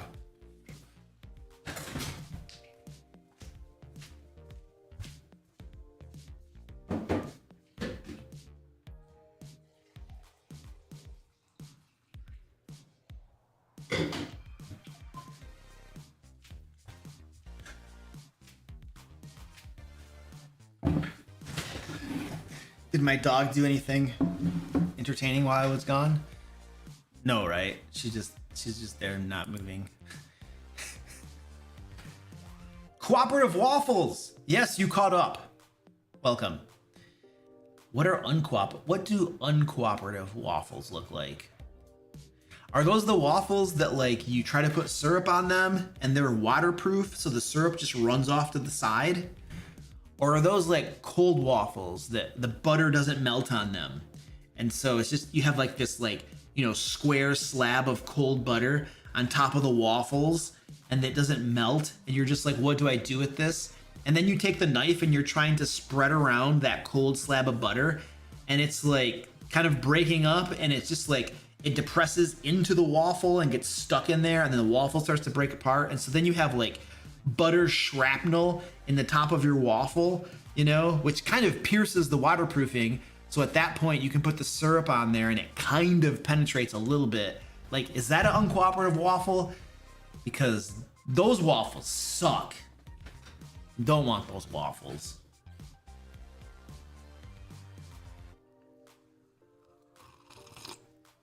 The Dreams Gone has plush horses named Waffles. The last piece of bacon on top of a waffle are the other kind. Oh, yeah, you don't want the last piece of bacon, man. That sucks. You run out of bacon. That's like game over. Like, that's, your life is, like, you know, what are you going to do at that point? Your life is just like, it's all downhill from there when you run out of bacon. Oh my gosh. How do I prevent the party from killing all my NPC shop owners, or just killing any semblance of a story arc? Paladin was gone last session. Was sick. You freaking kidding me? Like, you want to yell at them and say, stop.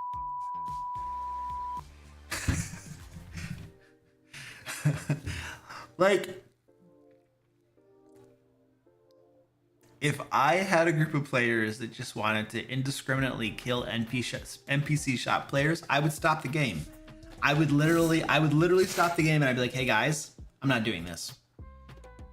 I'm not doing this. I'm not playing this game. I'm not playing this game. If you guys just want to go around, I am dead serious with you. I would stop the game immediately, and I would literally say, guys, I'm not doing this. I'm not playing this game. If you guys want to go around killing shopkeepers, and that's how you get your jollies, I'm done. I'm done playing this game. This is not the game I'm playing. This is not you.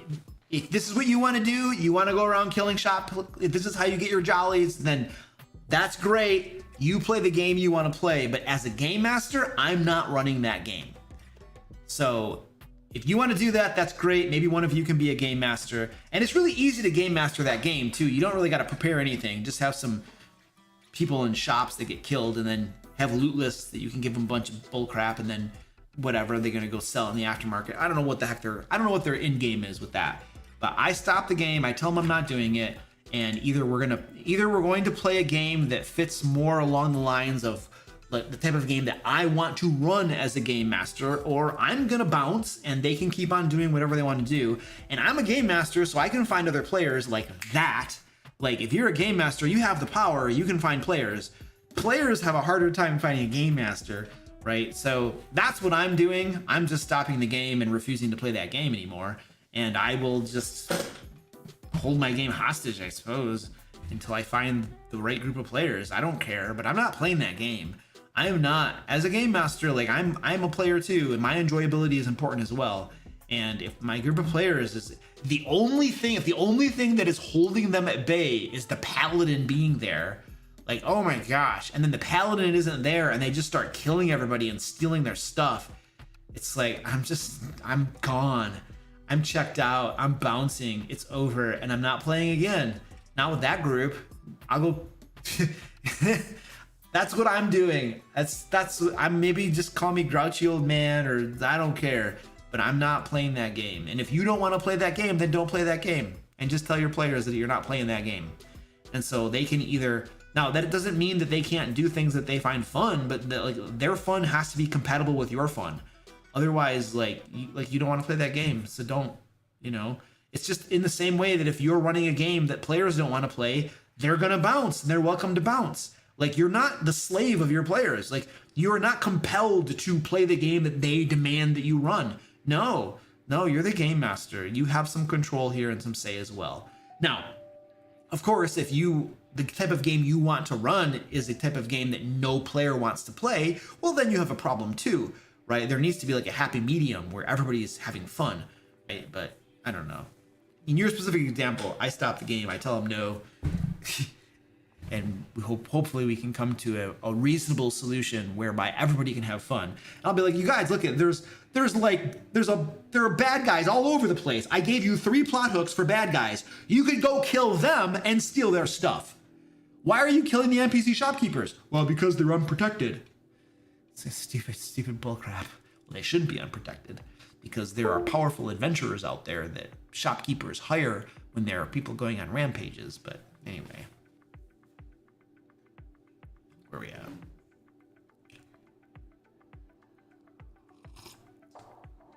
Oh.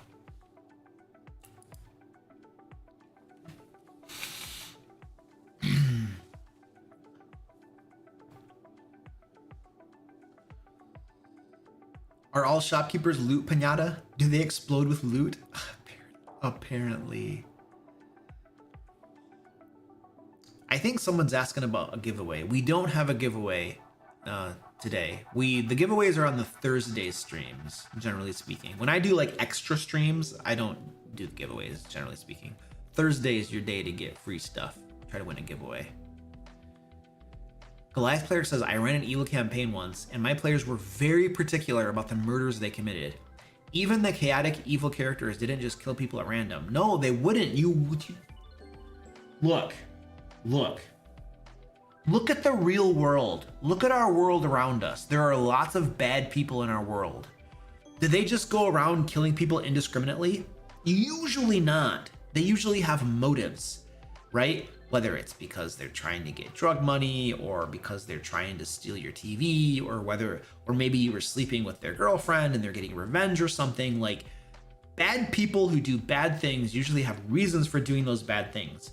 And now there are some that just go around doing things at random, but those are the outlier, not the norm. And so if you think about role playing in a game and you're a bad person, you're still going to be very intentional about the bad things you do, because you probably have goals and things you're trying to accomplish. Now, like, everybody has goals. Like, even a criminal who does bad things, they have a reason for doing it. They want more money, or they want this, that, or the other, right? Or it's about respect, or it's about prestige, or it's about something, right? Even the criminals, bad people, they have reasons for doing stuff. The difference between a criminal and a good person is that good people have goals, and they use socially acceptable mechanisms to accomplish those goals, whereas criminals use socially unacceptable mechanisms, breaking the law, evil, doing bad stuff to accomplish those goals. That's the real that's the difference between a bad person and a good person, right? The mechanism, the way, the method that you go about accomplishing your goals, but you still have goals. And so that means that you're not just going to do things whimsically. Generally speaking, you're going to do it very purposefully. If you're a bad person, you're willing to do bad stuff to accomplish your goals. Whereas when you're a good person, you're not willing, generally speaking, to do bad stuff to accomplish your goals. So that is a distinguishing factor, right? Wait, we're the bad guys? Yes, I saw that skit too. That was from, who did that skit? Deer Stalker Productions, where they're like killing all the town people and stuff, and then the tiefling sorcerer they're looking at the pile of bodies, and she's like, "Are we the bad guys?" It's like, yes, you are. Those are really cool skits.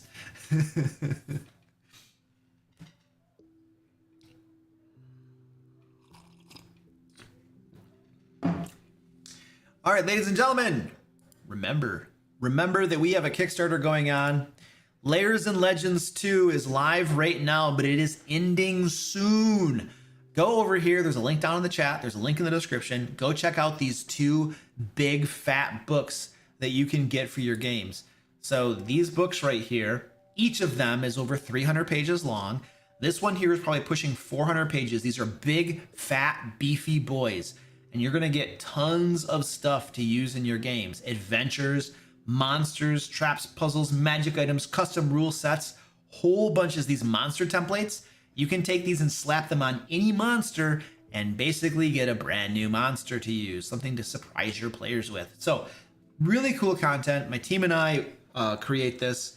The Kickstarter is going through Thursday, and we have exclusive Kickstarter pricing. When we run our Kickstarters, one of the perks that backers of our Kickstarters get is that they get better pricing. And so you're going to get, for instance, I don't know, the pricing is better. I'm not going to walk through the pricing schemes or whatever, but you get better pricing when you back it on the Kickstarter. And it's going to be closing this Thursday. So head on over there, check it out. You might like it. There's some cool stuff in there. You'll probably find that using these resources will help you reduce your prep time, more than likely. It might help you just kind of brainstorm stuff to do, and you can drag and drop stuff and find stuff. And they're professionally developed adventures, professionally developed resources too. So maybe it'll like increase the quality of your games and you'll all have more fun too. Who knows? So but go over there, check it out. It's super cool. And yes, I have a contract with myself where I am required to talk favorably about my products. But it's still cool. What should I do if my players keep killing all the enemies by suffocating them in a portable hole? Okay, well this is my solution. This is my solution to like almost any problem in the game. This is my solution. I stop the game and I say, players, this isn't working for me. Well, what do you mean? Well, you know, every single combat is the same. It's grab the enemy, put them in the portable hole, and suffocate them. Like, we've been doing this for like 10 game sessions, and I'm bored. I don't know if you guys are bored, but I'm bored, and this is not the game I signed up for. I would like to play the game. I want to use my monsters. I want to use their abilities. Like, taking everybody and putting them in a portable hole is just, it's old. It's boring. I'm done with it. Like, I don't want to play this game anymore. Like, I literally don't want to play this game. Like, I just kind of want to I'm going to punch out and walk away. Like, I mean, you don't want to like, I wouldn't necessarily say that. I'm expressing like my feelings about that, right? Like, you don't want to use ultimatums and threats. That's not the way to resolve things. You're not going to get anywhere fast doing that sort of stuff. But I'm exaggerating to make a point. But the idea is that you express to your players that is boring and old, and you're just tired of it, you know, and you're not playing the game that you want to play. And as a game master, like, that's a problem because, yeah. So you have a conversation and you explain and you ask them, guys, what can we do here? Like, we can't keep doing the same thing every single combat, because I'm done, man. I'm checking out. My brain is checking out, you know? Like, I don't want to play that game. So there's a way to talk about it, right? and then hopefully you can have a reason. And this is like one of the dumb things. This is a loophole. This is the sort of thing that I, as a game master, would never allow to begin with. I would just not allow it. I wouldn't allow it. Like, if my players came up with some loophole where it's like, well, we could actually, this player right here has an ability that he has built himself as a grappler, right? And he pretty much can grapple almost anything. Almost anything. Let's say he's a rune knight who can get to like very large and has advantage on athletics and super high strength. He can grapple anything. And as part of his grapple, he can put it into a portable hole. And then we shut it and the thing just dies. Like, I don't know. Like, this is the sort of thing that I would squash immediately. I'd be like, guys, we're not doing this. We're not going to play the whole game of rune knight grappling, shoving into a portable hole, and then suffocating. Like, we're not doing that. It's not going to work that way. It's not going to work that way. So, I wouldn't allow it to begin with. I would just kind of like right from the get-go. So I would just squash it. I would squash it because I know where that goes. I know where that leads. It doesn't lead anywhere fun. Like, it's not even novel. This is something that people have been doing for decades. It's not even a cool new idea that someone came up with. They read it on Reddit or they saw a YouTube video and then they're just like, oh yeah, we'll do that too. Who has, like, it might be fun the first time they do it and they're laughing about how yeah, but come on, over and over and over again, like, maybe the players are having fun, but more than likely there's one player that's having fun and the other players are like, this is stupid, man. I hate this game. And you're going to be doing all of them a favor when you squash that crap and actually allow them to play a game where they can use their spells and their abilities and all the cool stuff that they get and their magic items. And they're not just cheesing through every combat with a portable hole.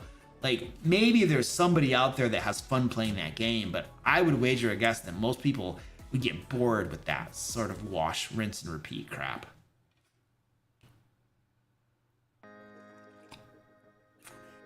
Give the monsters a bag of holding. Yeah, I mean, but I don't like... This is a common thing that... This happens all the time. Person A has a problem. Usually something to do with a game mechanic. And then person B is like, well, this is how you solve for that. But the solution never addresses the root cause. It always adds some layer of complexity to things. So for instance, let's say that a game master comes and says, Luke, my players, I have 3 players that can cast Fireball, and they're fireballing every single room, and they're just annihilating everything. What do I do? Well, one answer could be, well, put innocents in every room. Have their every room. Okay, so I'm gonna build every adventure with innocent NPCs in the rooms? Really? Have the adventures be underwater or in wet places. Okay, so all of my entire campaign transitions to underwater now? Okay, so have most of the monsters be resistant or immune to fire. Okay, so now I'm just creating everything that's immune to their primary spell. Like, this is the sort of hoop jumping and shenanigans and horse crappery that, like, I don't like doing. If you tell me, like, if there is a problem, address the root cause. If the root cause is spamming of Fireball and that's making the game unenjoyable on some level, then talk about the root cause. Or if they're stuffing enemies into a portable hole, talk about the root cause, right? Like, solve the actual problem. Don't just put band-aids on it and then usually the band-aids increase the complexity for the game master. Like, okay, so the players are doing this thing and I have to do these things to compensate. Well, now I'm adding more work and more load onto me as a game master to compensate, putting these band-aids on instead of just talking about the actual problem. And I like to just talk about and solve for the actual problem. Like, you might have a monk that's using Stunning Strike all the time and everything gets stunned and all the combats are cakewalks and not very fun. Well, instead of just increasing the Constitution saving throws of all the enemies or making them all immune to stun, You know, you could just talk to your player and just be like, hey dude, could you just not use that as much? You know, there are some other options you can use with your key. Like, could you just use those? Or like, you know, be more discriminate when you use it so that we can play the game in a way that's more enjoyable. Because that's what my monk player does. He just doesn't use stunning strike on everything. And we all have tons of fun. So there are better ways to solve things than the game master just adding more work to their life.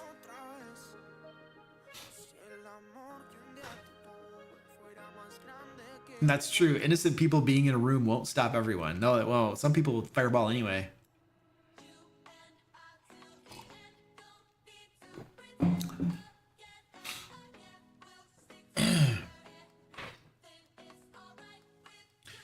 All right.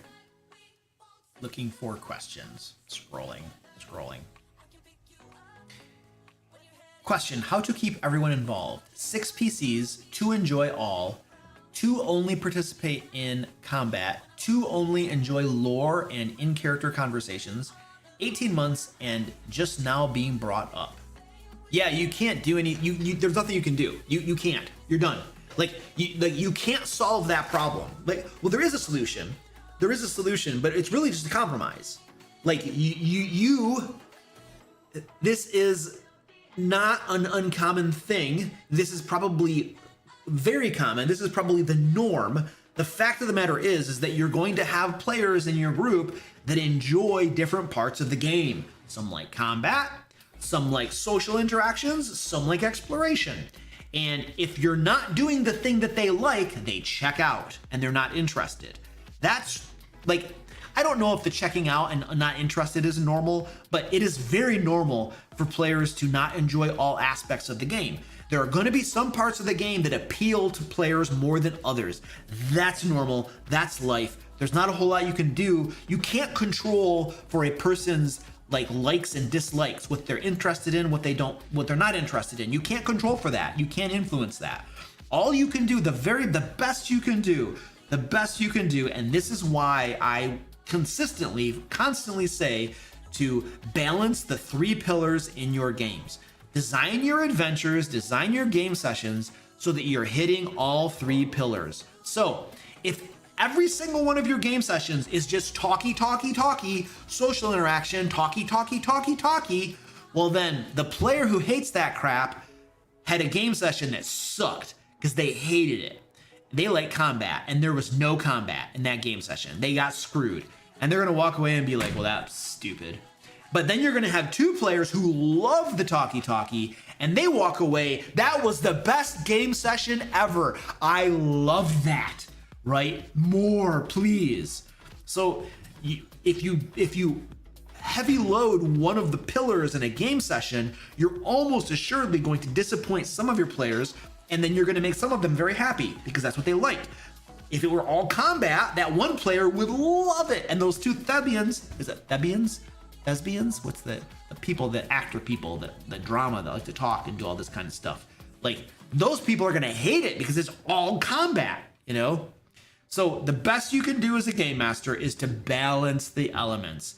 Design it so you have encounters, or you have fights, right? Combat, you have NPC social interaction stuff where there's talky, have exploration stuff, right? Exploration is like where you're poking around in the environment.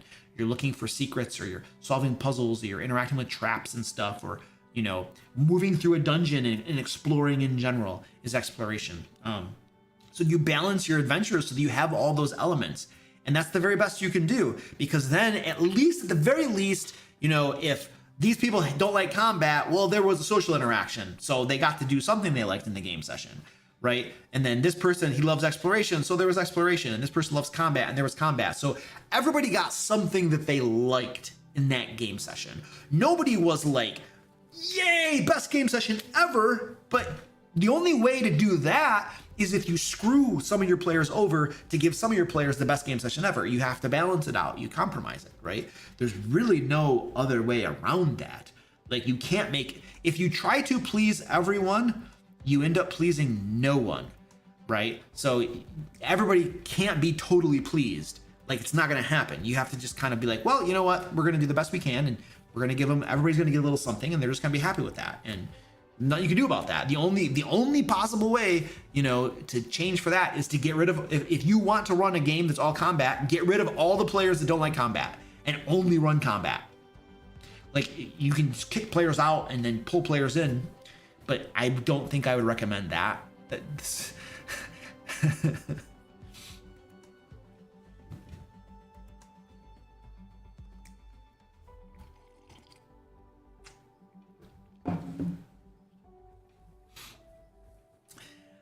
Gary says, I'm the combat guy. I can take about 20 minutes of talkie time, and after 20 minutes, I do something to make some chaos. So when I am a player, I am the player who hates indecision. If other players are just like over analyzing a situation and they can't decide what they want to do, I do something. I open a door, right? I open a door, or I go into the next room, or I start walking further down the dungeon, you know, or if there's like a fork and they don't know which way to go, I pick one and I start walking. I just start going. Like, I can't stand indecision, because like we could be doing something fun and interesting and instead we're just talking about what to do. Now, there's a certain amount of that you need to have, right? Because you don't want to go off half-cocked. But at a certain point, you got to pick a way. You got to pick something to do. Otherwise, we're just going to hyper-analyze everything. And ugh. So, yeah, I prefer action over inaction. It's much more fun. And if you end up doing something stupid, well, that creates something interesting that's happening in the game session, I guess. Luke has burned entire buildings to the ground in my games because of indecision. I don't remember that. That seems like a hyperbole, Goliath.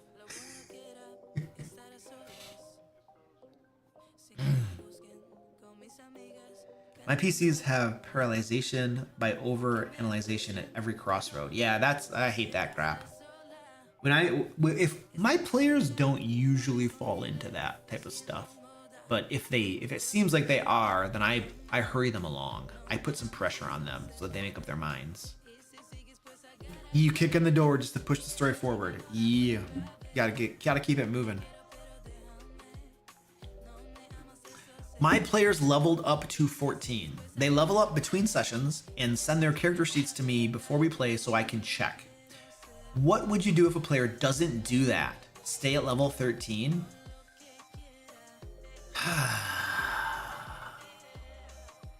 I mean, I would probably ask them what happened. Like, if they didn't send me the character sheet, I'd be like, hey dude, and we're at the game session, I never got your character sheet, what happened? Oh yeah, they give me some excuse or whatever. They'll have an excuse, you know. And then you could say, okay, look it, you know, I'll cut you some slack this one time, you know, you play at level 14 or something, you know, but I really need to check over your character sheets. So the next time you level up, I need you to send me your character sheet, you know. That, and then what I would do is, now that I have the character, then I have the character sheet, after the game session, I'll go check it, you know, because really what you want to figure out is that player trying to pull a fast one or not? Are they trying to cheat, or are they just forgetful, or they're just slow about it or something? If they're honest and they're not trying to do any shenanigans and stuff, and maybe they're just busy, or they never get around to it, or who knows? There are lots of different reasons.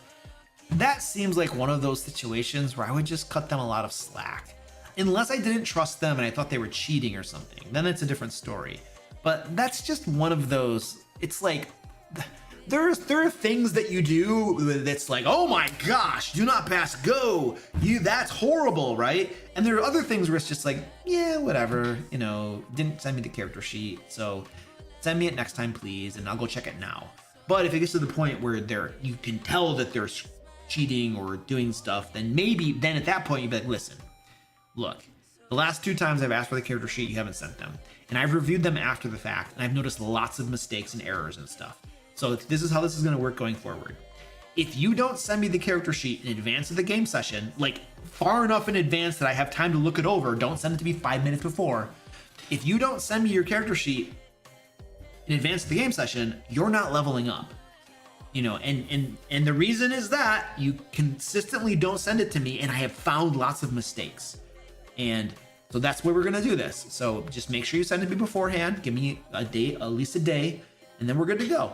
If you don't send it to me, maybe you don't level up. So you might do that if you're finding there are problems. But if they never have any problems, then I don't know, dude. That just seems like one of those things where I would not get worked up about it. It's like, that's not the hill to die on, That is not the hill to die on. That's just kind of like, whatever, sort of whatever.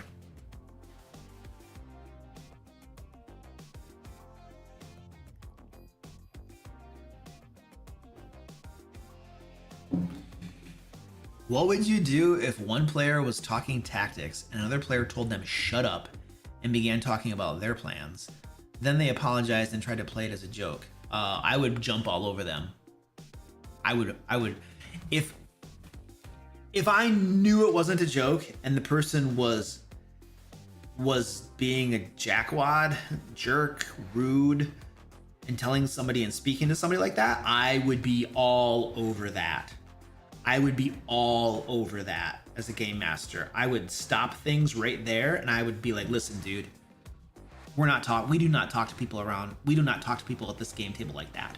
Like, you might interact with people like that in your ordinary life, but we don't do that here. We address everybody respectfully, and telling someone to shut up and then shut up their plan and then talking about your plan, we're not doing that here. Like, that is not happening. Like, I'm not going to play in a game like that, and nobody at this game table is going to have to put up with anybody else that treats other players that way. So we're not doing that. All right? We don't do that here. All right? I want to make that very clear. All right? So I'm going to lay down a hard line super fast.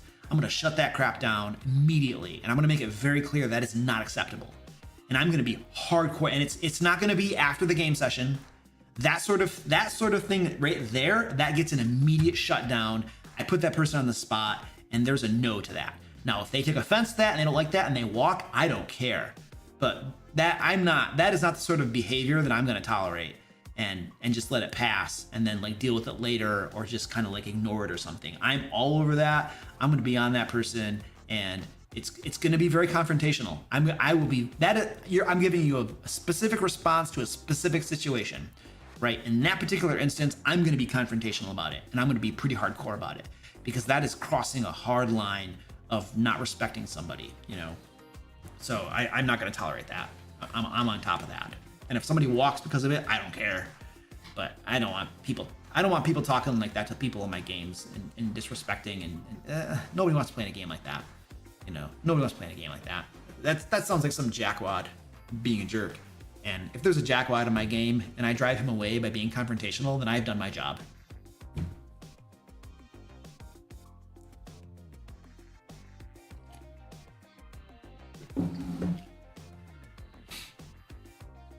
Mr. Short says, I don't suspect them to cheat, but every single time there has been lots of mistakes. Then yeah, you do what I said, just tell them, hey, you always have lots of mistakes in your character sheets, so I have to have them beforehand. And if you don't send it to me beforehand, then you won't play leveled up. You'll just play with your old level. You could do that. You could do that if you wanted to. I still don't know if you think they're honest mistakes. I still don't think I would punish them that way. It seems heavy-handed. I don't know. That's one of those things that I would just tend to be more lenient about, because that's not that. If they're not cheating intentionally and they're just making mistakes, it's kind of like, it's like, I don't want to die on that hill, I'll die on the hill of a player saying shut up to another player. I'll die on that hill, but character sheet mistakes, I'm not going to die on that hill, but everybody has different hills, right? So see you later, Glenn. You're very welcome, dude. Oh, we are past 8 o'clock. We're past 8 o'clock. What am I doing here? I gotta go to bed. It's bedtime. All right, ladies and gentlemen, remember, we have a Kickstarter going on, Layers of Legends 2. Go grab this bad boy. It is ending in 2 days. The exclusive Kickstarter only pricing will be ending in 2 days. 2 big fat beefy books to use in your games, 5th edition content, adventures, monsters, puzzles, traps, and more. This is the sweetness. It's cool crap. My team and I make it. It is professional, high quality garbage. It's not garbage. It's really, really good stuff. All right, guys, I'm going to get out of here. Thank you for hanging out. It has been fun. I'm going to try to come back on tomorrow as well. So probably tomorrow around noon Eastern, I'm planning to be on as well. So you all have yourselves a wonderful day. Yes, I have an early bedtime because I get up at like 4 in the morning usually. So yeah, I go to bed early. So, all right, ladies and gentlemen, thank you for hanging out. I'm leaving now. I'm just going to find my buttons and I'm going to push them. But my browser is slow, so it takes me a long time.